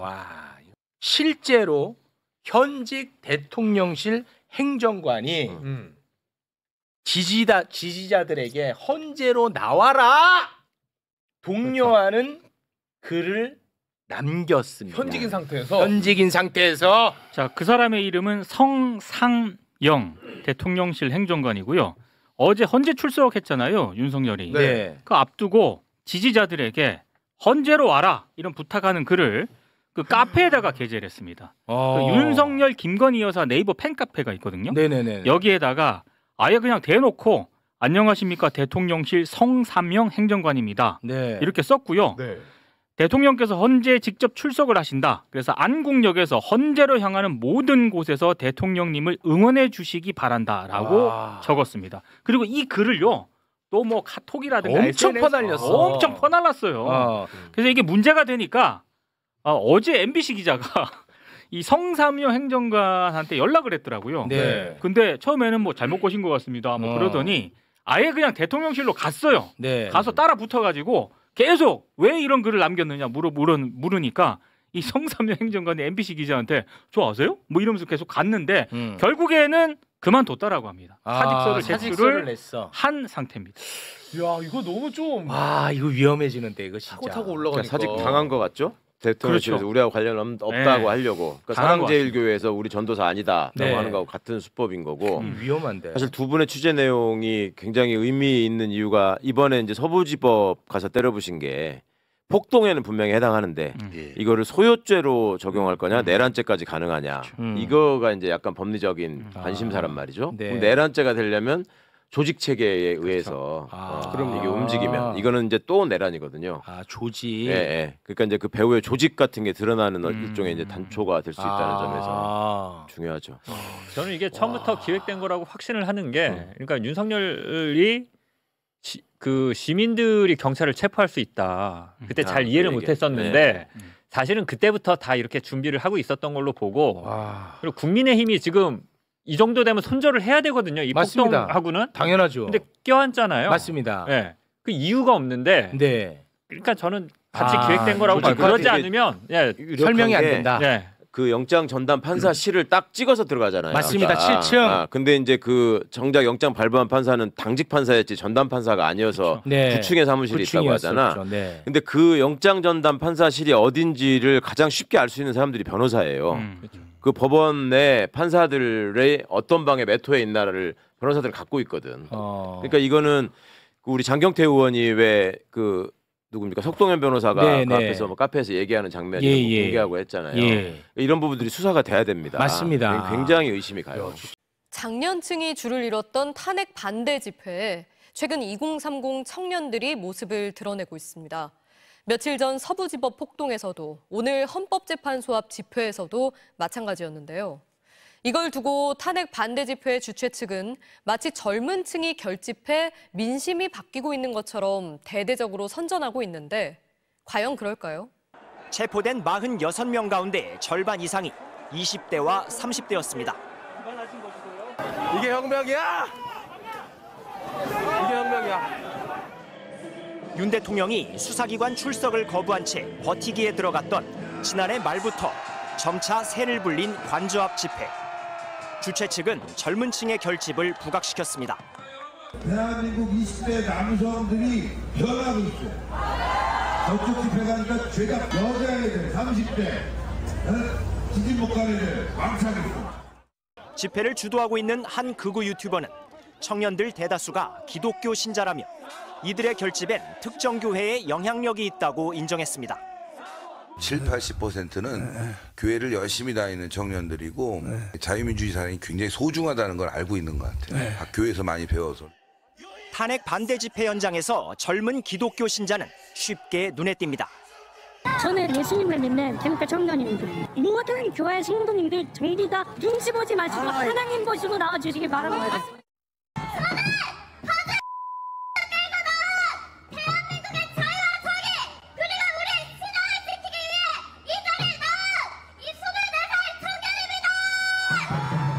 그 집회가 이날 집회는 그동안의 태극기 집회하고는 완전히 달랐어요. 예. 저도 이 영상 보면서 이거 오늘은 사실은 한 1년 전부터 뭐 이렇게 눈에 띄던 현상인데 제가 정리를 조금만 해보겠습니다. 아직 다 드러나진 않았지만 일단 한 사람은 분명히 밝혀졌습니다. 전광훈 목사. 예, 전광훈 목사의 사랑제일교회의 전도사로 일하고 있는 이땡석. 뭐 이름이 다 나와버렸습니다만 이형석 전도사라고 얼굴이 이제 확인되는 과정이고. 그거 7층에 올라가서 박차고 들어가가지고 뭐 그분이 판사 찾아내 소리치면서 7층을 부수던 그 사람이죠. 이 사람은 자기 얼굴을 드러내놓고 했기 때문에 또 유튜브를 운영하고 있기 때문에 고난 극복 TV라고 자기가 맞아요. 찍으면서 다닙니다. 저 사람이 누구냐 하면은 사랑제일교회가 장이동 개발 지역에서 알바끼하고 돈을 갖다 뭐 제가 몇백억 뜯으려고 할 때 명도 소송과 집달리들이 6차까지 갔거든요. 그걸 갖다가 사랑제일교회를 철거하려고. 그때 교인들과 함께 화염병을 투척하고 페인트를 뿌리고 소화기 오물을 이제 그래서 특수범무 집행 방해로 그때 신도 14명이 징역형을 선고받고 법정 구속된 사건이 있거든요. 그때 이제 감옥에 갔다 온 사람입니다. 그러니까요. 근데 그때 벌써 제가 기억하기로는 저 사람 나의 그 뭐야 전도사 아니다라고 정광호는 부인하는 방식으로 자기를 빠져나갔거든요. 빠져나갔죠. 근데 저 사람이 운영하는 두 개의 유튜브 채널은 전광훈 소식만 전합니다. 정광훈 전도사예요. 광화문 개신교 극우 집회에서 가장 핫하게 젊은이들과 할머니 할아버지들을 이렇게 이끄는 젊은 여성들이 있습니다. 그중에 한 사람은 계속 언론에 인터뷰를 했기 때문에 많이 이름이 알려져 있습니다. 천다희 씨라고 열방제자교회의 간사입니다. 열방제자교회라는 게 나오더라고요. 열방제자교회 간사인데 열방청년연합회 개미청년단이라는 조직이 있는데 거기에 대표를 맡고 있는데 2대 대표입니다. 그럼 1대는 누가 있을까 궁금하지 않습니까? 1대 대표는 양메리 전도사라고 여기 열방 제자교회의 양 목사의 딸이죠. 그러나 왠지 이름이 익숙한데 보면 전광훈 목사의 며느리입니다. 그렇게 하게 되는구나. 그러니까 사돈댁끼리 연합전선을 구축해서 윤석열 구하기에 나선 이제 셈이 된 거죠. 열방제자교회. 열방제자교회 양 목사의 딸인데 열방제자교회 양 목사의 딸은 전광훈 목사의 아들과 결혼했습니다. 전광훈 씨가 돈줄이 끊겼습니다. 장이동 개발 지역에서도 결국 패소하는 바람에 돈이 안 들어왔고 그다음에 돈 많은 한국 개신교 교회 목사들이 손절하고 다 떠났습니다. 뭐 행동대장 맨 처음에 좀 시켜봤는데 전부 다 극우 정당 만드는데 그냥 힘을 쏟고 자기가 정당을 직접 만들었죠. 우리 돈 가지고서 엉뚱한 일을 하는 거 아니야? 라고 해서 지금 광화문을 놓고 두 쪽으로 갈라져 있습니다. 극우 정당 쪽으로 가려는 전광훈 목사파와 얼마 전에 12.7이라고 해서 200만이 모이자고 했던 소년보 목사라고 하는 근데 이분들은 이제 이명박 정권 때의 신자유주의 쪽에 이제 가 있는 기독교로 싸워야지 극우 정당으로 싸울 게 아니다. 근데 여기에 대해서 노선이 갈렸네요. 노선이 갈려져 있습니다. 그러니까 상당히 초조하죠. 그래서 전광훈 목사가 급히 꺼냈던 것이 3조 원을 모으자. 로마 바티칸을 한국 바티칸으로 만들자.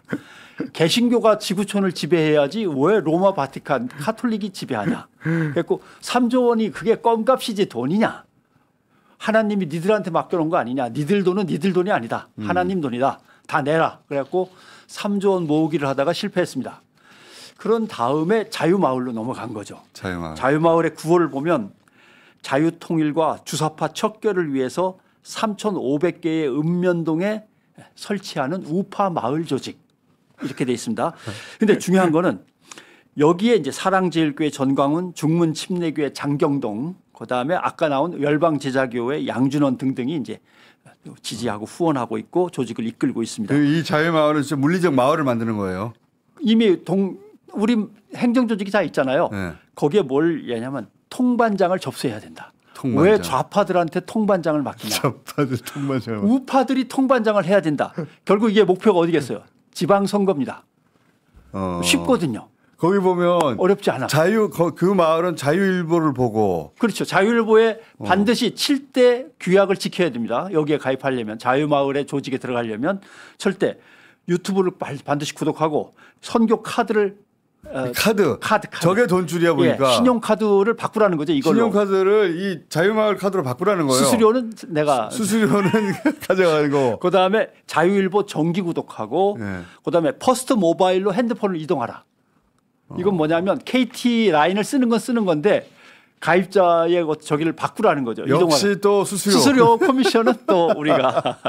그다음에 수수료 장사를 하고 있더라고요. 좌파에게 통장 반장 자리 절대 뺏기지 말고 조금만 힘쓰면 그 시골 마을의 통반장은 몇몇이 뜻을 같이 하면 찾아오기 쉽습니다. 여기에 급여도 나오고 그래서 그 급여를 가지고 우파 공동체를 세우자. 이렇게 되는 겁니다. 자유마을에서 어느 그다음에 요게 이제 핵심인데 그 맨 위에 빨간 걸 보면 아마 저 위에 있습니다. 저 빨간 거 보이시죠? 월 100만 원씩. 예. 월 100만 원씩 해갖고 제3국민연금을 만들어서 나중에 노후를 편히 보내자. 이해가 가죠. 요게 뭐에 쓰일지는 뭐 딱 꼬집어 얘기할 수 없지만 예, 저 핵심입니다. 공적 부조인 척 해가지고 돈을 모으고 있네. 그러니까 예를 들면 기독교청을 로마 바티칸처럼 만들자고 해서 거둔 돈이 어디 갔는지도 따져봐야 되겠지만 월 100만 원씩 제3의 국민연금을 만들어서 노후를 편히 보내게 해줄 테니까 여기 가입해서 돈을 내자라고 하는 것. 결국 다들 돈 갖고 와라. 나 돈 끊어졌다. 이런 뜻이 되는 거죠. 자기 돈을 안 쓰더라고요. 절대. 잡혀가면 어떻게 지내고 어떤 질문을 받는지 후기가 올라오기 시작합니다. 나 이게 뭔가 싶었어요. 그러니까 처음에 이제 국민의힘 갤러리인데 이제 제목을 먼저 이제 보셔야 될 것 같습니다. 이제 살면서 이런데 처음 와봄. 네, 처음 와봄이라고 자, 되어 이게 있습니다. 쉬운 말로 하면 유치장입니다. 예, 그리고 사진 지가 찍은 거죠. 핸드폰 들고 들어갈 수 있나 봐요. 그래도. 아직은 이제 그 피해자 상태니까 조사받기 전이니까요. 자, 오른쪽에 보시면 내용에 없는데 추가 앨범 경찰 조사 3시간 받음. 그리고 저 대기실에서 대기하고 있다가 변호사 와서 집으로 귀감. 3시간 동안 주로 보는 유튜브 채널이 뭐냐? 담 넘으라고 지시한 사람은 최근에 유튜브에서 시위선동 유튜브를 본 적이 있느냐? 법원 담을 넘게 된 구체적인 이유가 뭐냐? 법원 담을 넘고 다시 밖으로 돌아갔는데 그 이유는 뭐냐? 주변 사람들 중에 혹시 담을 넘으라고 선동하거나 촬영하는 사람 본 적이 있는가? 이런 거 물어봤음. 그렇게 조사받다가 보니까 창문이랑 현판 깬 사람들 우르르한데 걔네들은 폰이랑 소지품 다 뺏기고 진짜 유치장 들어갔음. 나는 피의자 대기실에서 있던 것이라고 했습니다. 나 질문 보는데 트라우마 올라올라 그래. 내가 조사받았던 거 생각나가지고. 그래도 그랬습니까? 뭐 굉장히 세밀하게 물어보니까. 세밀하게 물어보죠. 네. 그리고 이제 저런 애들은 말하자면 이제 단순 가담이잖아. 담을 넘었다가 아마 이제 폭동 때 잡혀 들어간 애가 아니고 월담했다 걸린 놈들 중에 하나인 것 같아요. 자, 월담을 했다가 이거 아니다 싶어서 다시 넘어가지고 도망간 거죠. 엊그저께 저희가 얘기를 했잖아요. 자, 전담 수사팀이 꾸려진다는 거는 니네 피해자들은 잘 모르지만 개 무서운 일이다. 다 잡아내고 다 끌어낸다. 근데 이제 월담했다가 도망친 거를 잡아와요. 잡아오고 그런 다음에 이런 애들을 털면 뭐가 좋으냐면 저렇게 이제 유튜브 채널 뭐 봤는지를 일단 체크를 한 다음에 유튜브에 선전선동하는 거 들어본 적 있냐. 말하자면 거기서 협조를 하면 너는 벌금입니다. 넌 단순 가담이니까 너는 협조를 잘해서 신의 시기가 뭐라고 털었었는지 잘 얘기해봐라. 배인규가 신남성연대에서 뭐라고 선동했었는지 한번 자세하게 한번 얘기를 해봐라. 몇 명이나 네가 털어놓았으니 한번 보자. 그건 말하자면 경찰 수사에 적극 협조하는 경우 정상 참작이 되는 거거든요. 아주 단순한 수사 기법입니다. 그렇지.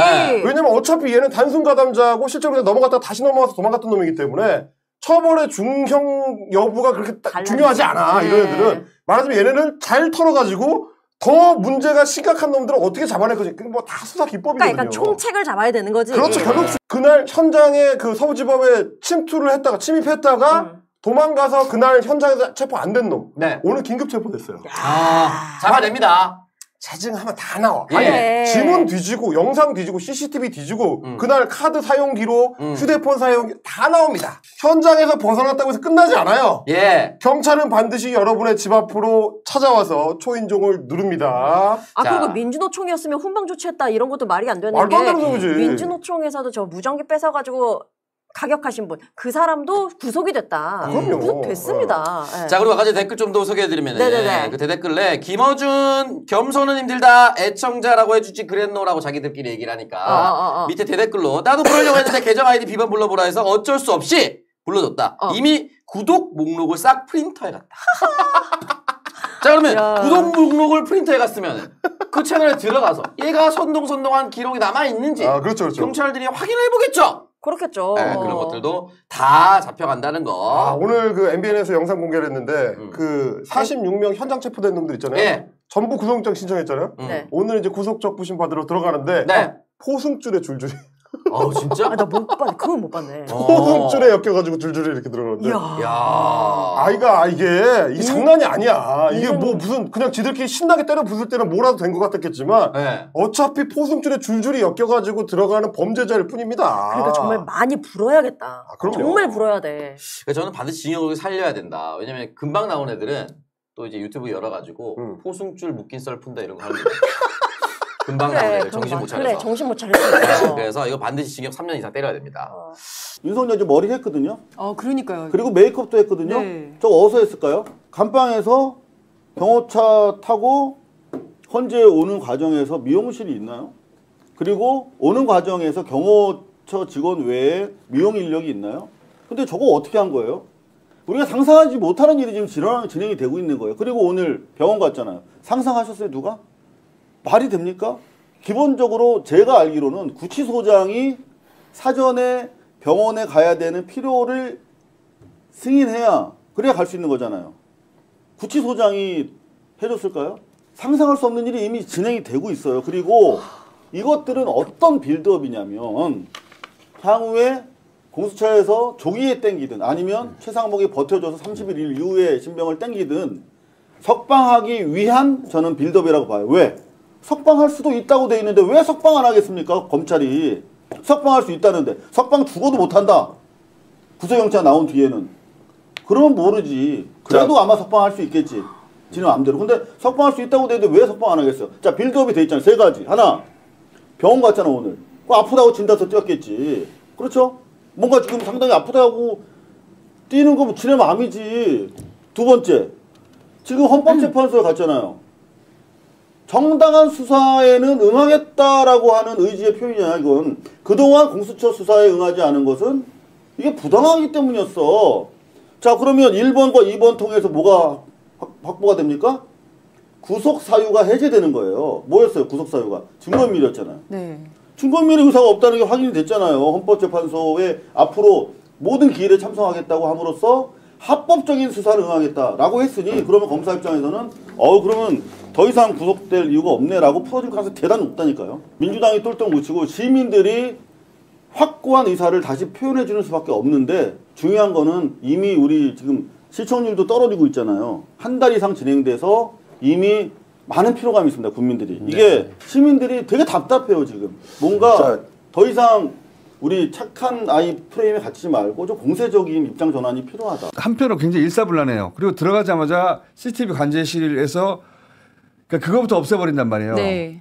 CCTV부터 장악하는 그건 처음 봤어요, 제가. 그게 맞습니다. 이게 어제 법원 행정처장도 법사위 나와가지고 매우 계획적으로 한 것이 아닌가. 저도 조직적이고 이렇게 의문을 제기했거든요. 보니까 저도 영장전담 판사들이 집무실이 그렇게 있다는 거는 어디에 나오지 않아요. 그래요. 사실은. 전 처음 알았어요. 네, 그거를 정확히 알고 영장전담 판사실을 공격하고 실증에 갔다는 말이죠. 이런 부분은 굉장히 계획적으로 알고 모여서 치밀하게 한 것이 아닌가 유튜브 폭동을. 수준에서 알 수 있는 정보가 맞습니다. 아니에요. 그리고 굉장히 훈련된 사람이라는 느낌이 들었고 아까 말씀하신 것처럼 보통은 범죄를 저지르면 타겟을 향해서 가거든요. 근데 그쵸. 타겟을 향해서 가지 않고 미리 CCTV 관제실에 가서 증거를 먼저 인멸을 했단 말이에요. 그리고 나서 들어오라고 막 한단 말이죠. 맞습니다. 그리고 후레쉬 들고 다니고 막. 맞습니다. 후레쉬 들고 다니고 말하는 걸 보면 지시하는 사람과 지시를 받는 사람으로 나눠져 있습니다. 수신호 있잖아요. 그리고 네, 본인들이 성전이라고 생각을 하잖아요. 거기도 그쵸. 그런 것처럼 강력하게 어떤 확신범 비슷하게 법 위에 자기들이 있다고 생각하고. 법 위에 있고 옳은 일을 한다라는 생각을 가지고 있고 또 아까 말씀하셨지만 범죄를 메시지로 쓰는 거거든요. 그러니까 내가 이번에 이렇게 했지만 하면 다음번에 너네 조심해라. 협박이나 경고성으로 활용을 하는 거거든요. 그리고 이제 뭐 목적이 있는 거죠. 윤석열 석방이든 아니면 반 국가 세력의 처단이든. 7층에 올라갔던 그 인사 중에 보면 알고 봤더니 정광훈 전도사가 있어요.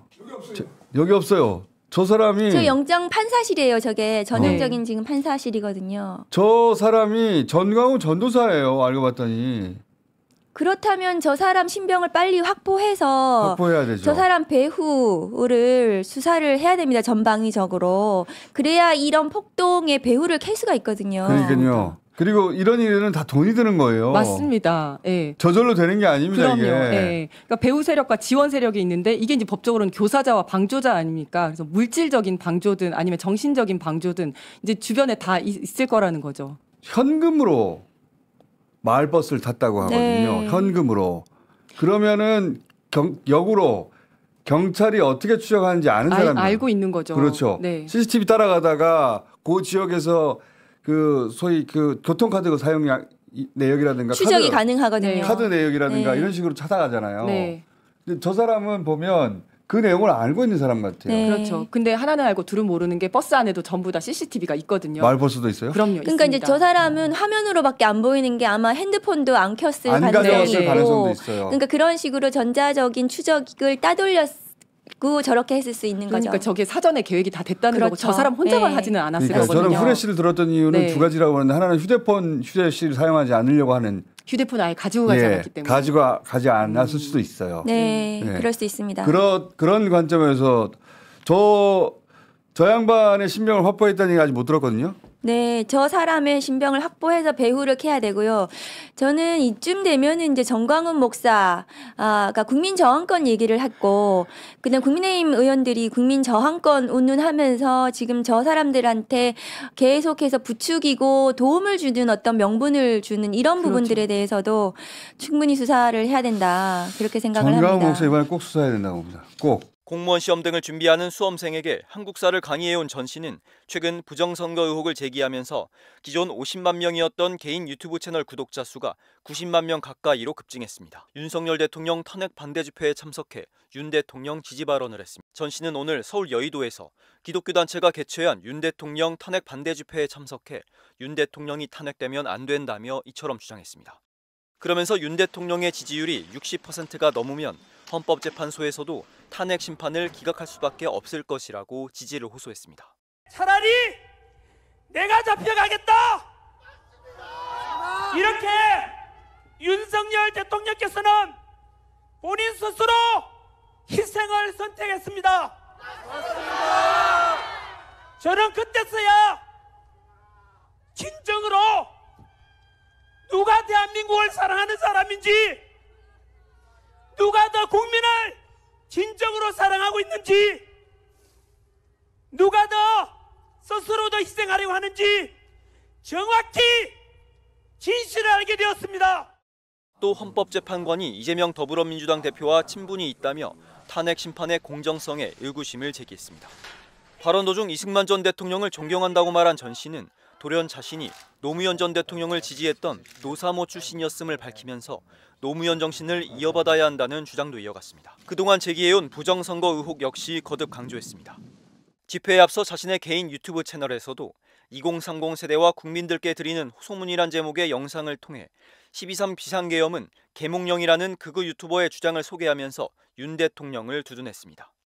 또 서부지법 사태와 관련해 국회에서 관련자들을 폭도라고 소리 지르는 것을 보면서 안타까웠다고 지적하면서 사람이 염치가 있다면 그들을 그렇게 말하면 안 된다며 2030 세대 청년들에 대한 선처를 호소했습니다. 상식적으로 납득이 되지 않는 현직 대통령에 대한 예우는 하나도 없고 일반 서민보다 더 잔인하게 온 세계가 지켜보는 가운데서 보여주기식 체포와 구속, 그렇게 법이 이상하게 집행되는 것을 보고 우리는 전 세계적으로부터 국제적인 비웃음거리가 되었습니다. 무력 충돌 직전까지 대치하던 때 절대로 우리 국민을 다치게 할 수는 없다. 경찰도 경호처도 모두 우리 소중한 우리 국민인데 차라리 내가 잡혀가겠다. 이렇게 윤석열 대통령께서는 본인 스스로 희생을 선택했습니다. 대한민국을 대표하는 역사 강사신데 이렇게 목소리를 내게 되시는 게 쉽지 않으셨을 것 같은데 목소리를 내게 된 배경을 여쭙고 싶습니다. 저도 의전하면 안 나오려고 했죠. 그럼에도 불구하고 제가 나올 때는 이거는 이대로 침묵하다가는 대한민국이 무너진다. 대한민국이 무너지고 나면 가정이 무너지고 우리 직장도 무너지고 저는 이거는 막아야 되겠다 해서 욕먹고 손해보더라도 목소리를 내야 되는 게 맞다. 그리고 대한민국을 다 살리는 게 맞죠. 그리고 시간이 지나서 먼 날 지나가서 제가 침묵하면은 내 삶에 대해서 후회할 것 같아요. 부정선거 관련 설명하겠다고 했다고 들었습니다. 이를 거절하신 이유가 따로 있으신가요? 거절한 게 아니고 그 외국 보도예요. 통화도 다 했고 이메일로 자료도 다 받았어요. 그런데 그 선관위에서 이제 보내준 자료 보면은 기존에 했던 거에 대한 그냥 면피용 자료예요. 제가 볼 때는. 그래서 저는 왜냐하면 이미 그들은 뭐 감사원 감사 다 받았다, 국정원 감사 다 받았다 하는데 웃기는 소리야. 전에 국회에서 그 선관위 사무총장 답변, 선관위원장 답변 보면은 거의 안 내려고 해요. 조사 거부하려고 그러고 조금만 넘겨 오픈하고 그런 것을 저는 국민한테 알렸다고 생각해요. 2030 청년 세대들에게 한마디 부탁드립니다. 2030 세대 여러분들 이번에 탄핵 반대 집회에 메인으로 나오죠. 어르신들이 나오는 게 아니고 저는 그들을 놀랐습니다. 네가 뭘 알아? 라고 무시했는데 이제는 바뀌었어요. 이야, 얘들이 새로운 이제 SNS를 통해서 실체를 알게 되고 행동을 옮기는 거야. 근데 이해는 돼. 왜냐하면 이제 앞으로 그들이 살아갈 나라잖아. 그러니까 그들이 살아갈 나라는 이렇게 한다고 상식과 공정이 있는 사회가 된다고 생각할 때 행동을 옮기는 거 보고 저는 와, 정말 멋있습니다. 저도 강사로서 기성세대로 좀 미안하기도 하지만 앞으로 그들을 제가 끝까지 지원할 겁니다. 함께 하고 싶어요. 이 전한길 강사는 굉장히 유명세도 있는 사람이고 네. 그리고 나름대로 얼마나 똑똑하겠습니까. 네. 돈도 잘 벌고. 근데 이 사람이 이번 폭동 다음 날 부정선거 의혹을 공개적으로 이야기를 합니다. 정말 조금이라도 지각이 있는 사람이라면 할 수 없는 발언이거든요. 일단 그 발언 잠깐 보고 오겠습니다. 이 부정선거에 관한 것 이미 알다시피 야당 국회의원도 의혹을 제기했고 여당 국회의원도 제기했고 심지어 대통령도 마찬가지로 이 부정선거만큼은 반드시 바로잡겠다고 기염까지 선포하게 된 것 아닙니까? 우리도 마찬가지로 대만처럼 전자개표가 아니라 수작업으로 진행해 보시죠. 내 주인은 내가 뽑는다라는 이 민주주의의 가장 근본을 지키는 것이 저는 중요하다고 생각합니다. 자, 일단은 논평에 앞서서 하나 팩트 체크하고 갑니다. 네. 대한민국은 수개표 방식으로 하고 있습니다. 그러니까요. 저 가짜 뉴스입니다. 완벽한 가짜 뉴스야. 우리나라는 다 수개표 방식으로 합니다. 저렇게 똑똑하고 배운 사람이 근데 왜 가짜 뉴스를 가지고 얘기를 하고? 그러니까 저 사람이 가짜 뉴스에 뭐 노출이 된 건지 네. 아니면 뭐 거짓임을 알면서 저렇게 얘기하는 건지는 뭐 나는 알 수가 없죠. 네. 하지만 일단 가짜다. 확실하게 말씀드리면 저거는 완벽한 가짜 뉴스입니다. 이거 어떻게 설명합니까? 설명이 쉽죠. 쉬워요? 전한길 씨가 파시스트가 아니라는 생각을 어떻게 할 수 있었어요? 그냥 똑똑하고. 유명 강사면 파시스트가 아니고 배운 사람이고 똑똑하고 돈 많으면 파시스트가 아닌가? 전한길 씨는 이미 오래전부터 커밍아웃을 해왔어요. 네. 그러니까 윤석열적인 지배체제를 온당하게 여기는데 다만 눈치를 보느라고 애매하게 말을 섞었지만 이 시간에도 벌써 두 번째 거론되는 인물이에요. 네. 그러니까 우리가 파시스트들은 세상에 불만 많은 저 뒷골목에 음지의 사람들이라고만 생각해서는 안 된다는 얘기죠. 지금 국회의사당 안에도 있고 정부 부처에도 있고 어쩌면 권한대행이 그럴 수도 있는데 저런 정도의 사람들이 수많은 공간에서 특히 강단에서 파시스트로서 활동을 하고 있는 현실이라고요.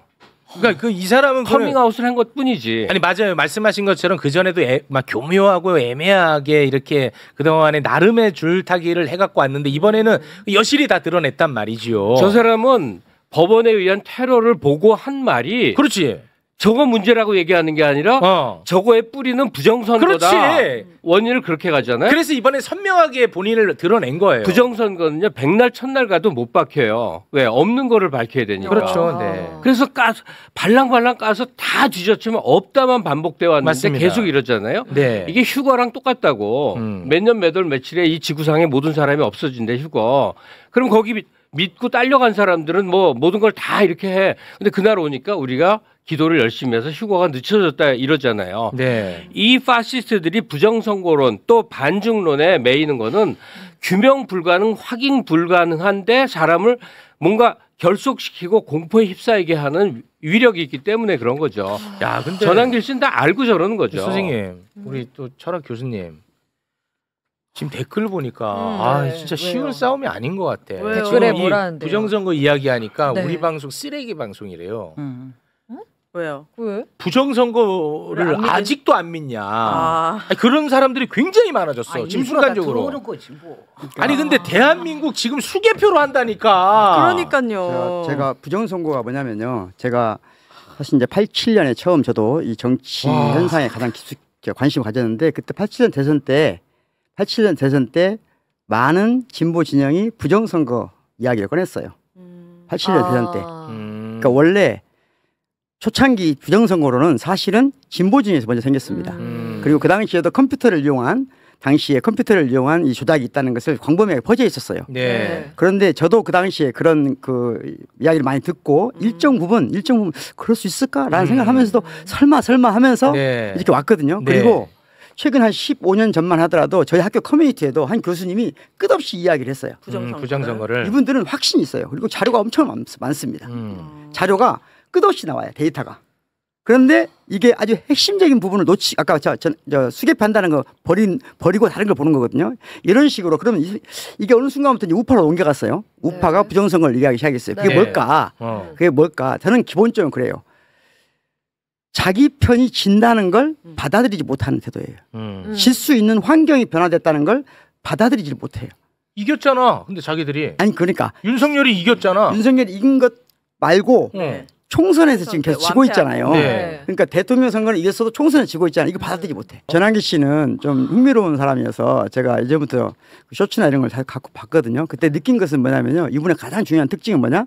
유명세를 탄 이유도 뭐냐면 모든 복잡한 이야기를 단순화시킨다는 거예요. 와 이거 진짜. 근데 단순화시키는데 단순화시킬 때 무엇으로 단순화시킨지 알아요? 강과 약으로만 단순화시킵니다. 강과 약? 강자와 약자. 예리하시. 이게 파시즘이에요. 그게 파시즘이야. 그게 딱 맞는 거예요 본인한테. 야 이거 예리하다. 진짜. 제가 이제부터 쭉 얘기했잖아요. 모든 파시즘은 단순하다. 맞아. 사회가 복잡성이 증가하는데 이 복잡성을 못 견디는. 너무 쉬워져. 그러면 못 견디는 그런 지체된 의식들이 이 파시즘과 결합한다. 전환길적인 단순화에다가 또 하나 빼놓으면 안 되는 게 있어요. 꼭 들어가야 돼. 그러니까 여두야도 다 나쁘고 정치 혐오를 조장하는 거야. 그냥 나쁜 거야. 정치는 쓰레기야. 따우나 씨가 그랬잖아. 사실은 거대한 행정 권력이나 국가 조직 전체의 문제를 우리가 봐야 되잖아요. 근데 이제 여의도 국회의원만 막 욕하면 돼. 맞아. 네? 그러면 만사형통인 것처럼 욕을 해. 사실은 이게 그들이 원하는 방식으로의 정치 세력화의 한 기법인 거예요. 그놈이다. 다 나쁘다 이런. 그놈이다. 그거 맞는 키거든. 그놈이다. 맞는 키.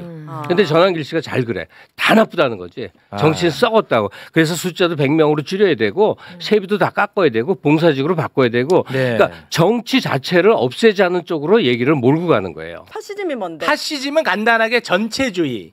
그래서 그들은 선과 악으로 간단하게 또 이분법으로 놔요. 그래서 예를 들어서 백인이 선한 것이다. 백인만이 정이다. 하면은 이제 백인만 좋아해야 돼. 우리는 전체주의니까. 그러면 흑인은 어떻게 되겠어? 처단의 대상이지. 근데 왜 그들은 그런 걸 원하는 거야? 조금만 설명할게요. 쉽게. 조금 더 깊게 들어와 주세요. 그러니까 예를 들어 아주 쉽게 과학은 참과 거짓을 나누잖아요. 과학은. 도덕은 선과 악을 나누잖아요. 예술은 아름다움과 추함을 나누잖아요. 그럼 정치는 뭘 나누는 거냐 했을 때 파시스트들이 주장하는 건 뭐냐? 적과 동제 싸움이다. 정치를. 적과 동지. 네, 그럴 때 파시즘이 되는 이유는 뭐냐면요, 간단해요. 방금 최욱 씨가 말한 것처럼 우리는 백인이야라가 아니에요. 그러면 파시즘이 아직 안 되는 거예요. 적을 먼저 적시하는 거예요. 항상 파시즘. 적을 먼저 적시해야 적을 돼. 적시하는 것이 가장 큰 특징이에요. 그러니까 적을 적시하는 정치, 제가 윤석열 정치가 파시즘 정치의 시작이 이미 시작됐다고 말한 여러 번 이유가 뭐냐면 이분은 끝없이 적을 적시해 왔어요. 반국가 세력. 반국가 세력이 아니라 적을 적시하는 거예요.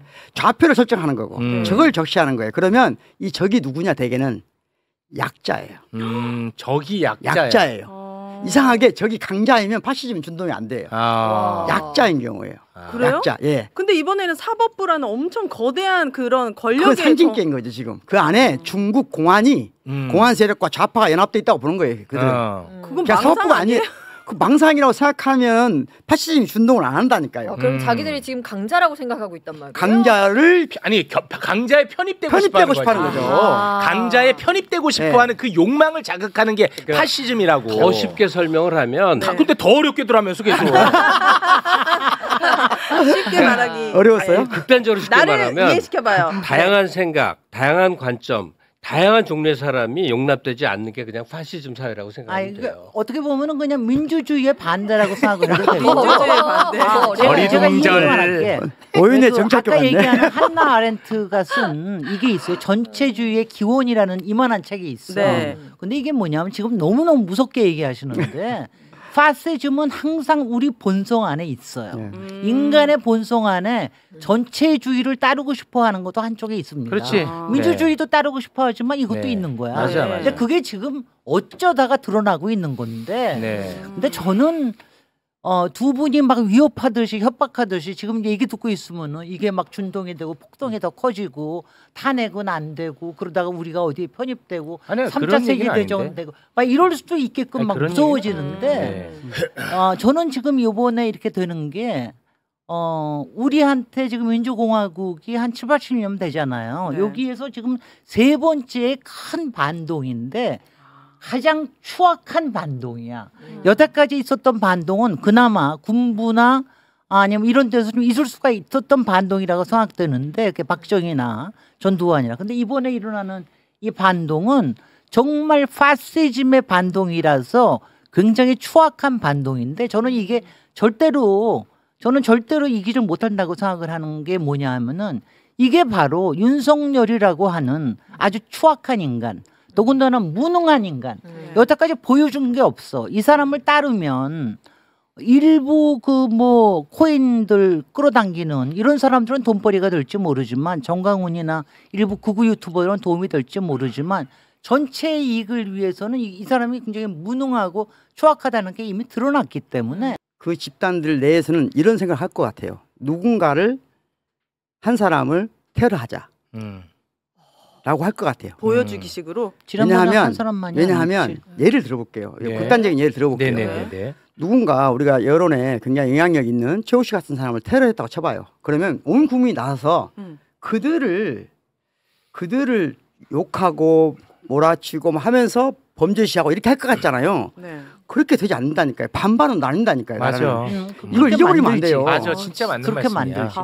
반반은 반드시 나뉘게 돼 있어요. 네. 모든 정치 성향은. 맞아요. 아니 지금도 자 우리가 지금 이 신기하다. 폭동과 관련한 이야기 나누고 있죠. 네. 제가 아까 광고 나가는 동안에 DC 인사이드 국민의힘 갤러리에 들어갔는데 네. 최욱을 이야기하면서 역겹다. 라는 글들을 계속 지금 올리고 있더라고요. 그렇죠. 예, 굉장히 실제로. 예, 근데 예를 드는 겁니다. 제가 그들에 의해서 테러를 당합니다. 그러면 그들이 그래도 폭력은 안 되지라고 얘기할까요? 그렇지 않죠. 효능감을 느끼고. 예, 효능감을 느끼고 그래 이놈의 그동안에 잘못됐던 것들을 다 끌어올리겠죠. 그러면서 이제 뭐 반반이 되는 거죠. 말씀하신 것처럼. 그럼 그때는 천군백군이 되는 거야. 그래요? 절대 그들의 세력이 약화되지 않는다니까. 그래서 아까 한나 아렌트가 네. 전체주의 기원에서 한 유명한 말인데요. 전체주의 사회란 뭐냐면 어떤 걸 확인할 수 있냐면 생각하지 못하고 행동해만 하는 거예요. 생각은 좌우 중간에 쓸 수 있는 거거든요. 생각하다 보면 왔다 갔다 할 수 있는 건데 생각이 불가능해요. 한편은 서야만 하는 거예요. 행동해야만 하는 거예요. 네. 이게 전체주의사야 되는 거예요.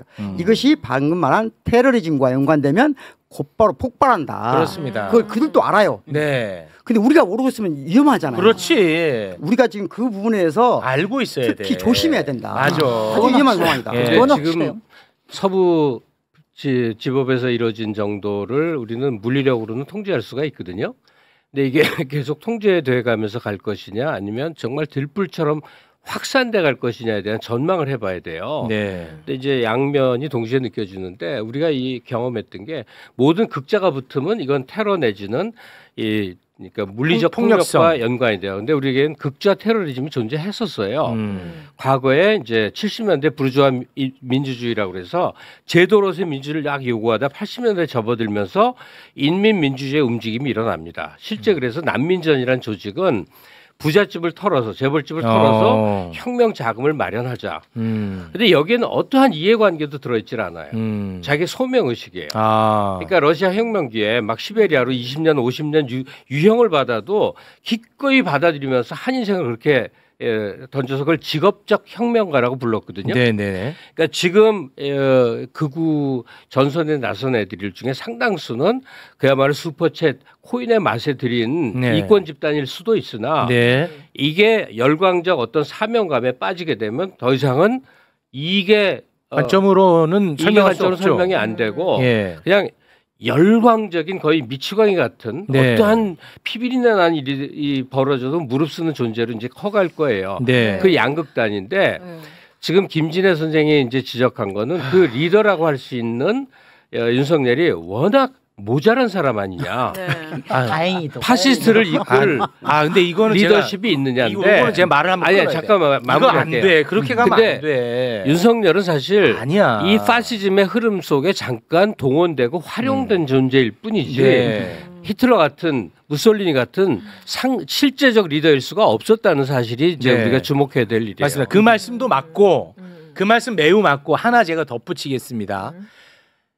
저도 이제 최근에 발견한 건데 윤석열이가 부정선거 망상에 빠진 사람처럼 받아들이지 말아야 된다는 거예요. 윤석열이는 사전투표를 하는 사람이야. 사전투표 동료를 하는 사람이야. 그러면 어떻게 부정선거에 빠질 수 있냐. 그렇지 않아요. 윤석열이는 그들을 자극할 만한 요소를 찾은 거야. 그게 부정선거야. 만약에 윤석열이가 진짜 부정선거가 대한민국에 횡행한다고 생각한다? 그러면 왜 선관위 직원들을 잡아서 고문하려고 했을까요? 증거를 찾는 게 더 빠르지. 부정선거가 없다는 걸 안다고. 수단으로 활용한 그건 이미 다 알고 있는 사실이에요. 그러니까 윤석열이를 자꾸 바보라고 얘기하지 제가 말라는 여러 거예요. 번 네. 처음에 최욱 씨한테 왔을 때도 제가 윤석열이가 전두환, 네. 박정희 이를 이승만을 합친 것보다 잔인하다. 네. 이 말 할 때 말도 안 되는 소리라고 했잖아요. 네, 맞아요. 근데 그때. 제가 그때 네. 그랬거든요. 왜 잔인하냐. 잔인한 사람이야. 이 사람이 바보가 아니고요. 예. 다만 지체된 의식을 가지고 있을 뿐이에요. 네. 지체된 의식을 가지고 있으니까 아까 다른 사람처럼 모든 게 이분법이에요. 그렇지. 이런 사람들이 무서운 거예요. 무서워. 이런 사람들은요. 생각보다 우리가 상상하는 것보다 훨씬 더 잔인합니다. 잔인해. 그래서 언제든지 국민이 죽어가는 걸 보고 쾌감을 느낄 정도로 위험한 사람이에요. 맞습니다. 네. 근데 그걸 바보라고 생각하는 것은 뭐냐면 지체된 의식 때문에 바보처럼 보일 뿐이에요. 지체된 의식 때문에 바보처럼 평범한 보인다. 사람들이 보기엔 바보처럼 보일 뿐이에요. 지금 우리가 만나는 우리 지금 대한민국의 중심으로 등장하고 있는 20, 30대는 그 슬픔의 공동체가 없어요. 다른 세대에 완전히. 지금 저희들 세대로 이해하면 안 돼요. 이분들은 완전히 다른 세대고 우리가 가졌던 최소한의 공통 기반이 없어요. 이분들이 그래서 위험하다는 거예요. 이 윤석열 같은 집단하고 결합하면. 결합하면은. 네, 그리고 윤석열 종교 집단, 그 다음에 지금 한미일 공조된 우파 극우 네트워크가 있어요. 네네. 이들이 결합된 거란 말이에요 지금. 그래서 이건 언제든지. 그리고 윤석열이 왜 대통령이 됐습니까? 여가부 폐지. 아니 가장 중요한 게 뭐냐면요. 그 사람이 단순하기 때문에 단순한 사람 그러니까. 특징이 뭐냐면 매력적인 면이 있어요. 아니 그걸 말씀드린 거예요. 여가부 그러니까. 폐지. 네. 그때 확 올라갔어요. 그 그러니까. 단순함. 무식하고 단순함. 단순하면 사람들이 쉽잖아. 매력적인 부분이 있어요. 맞아. 그래서 윤석열이가 온 거예요. 맞습니다. 그리고 지금 그게 진행 중인 거고. 네.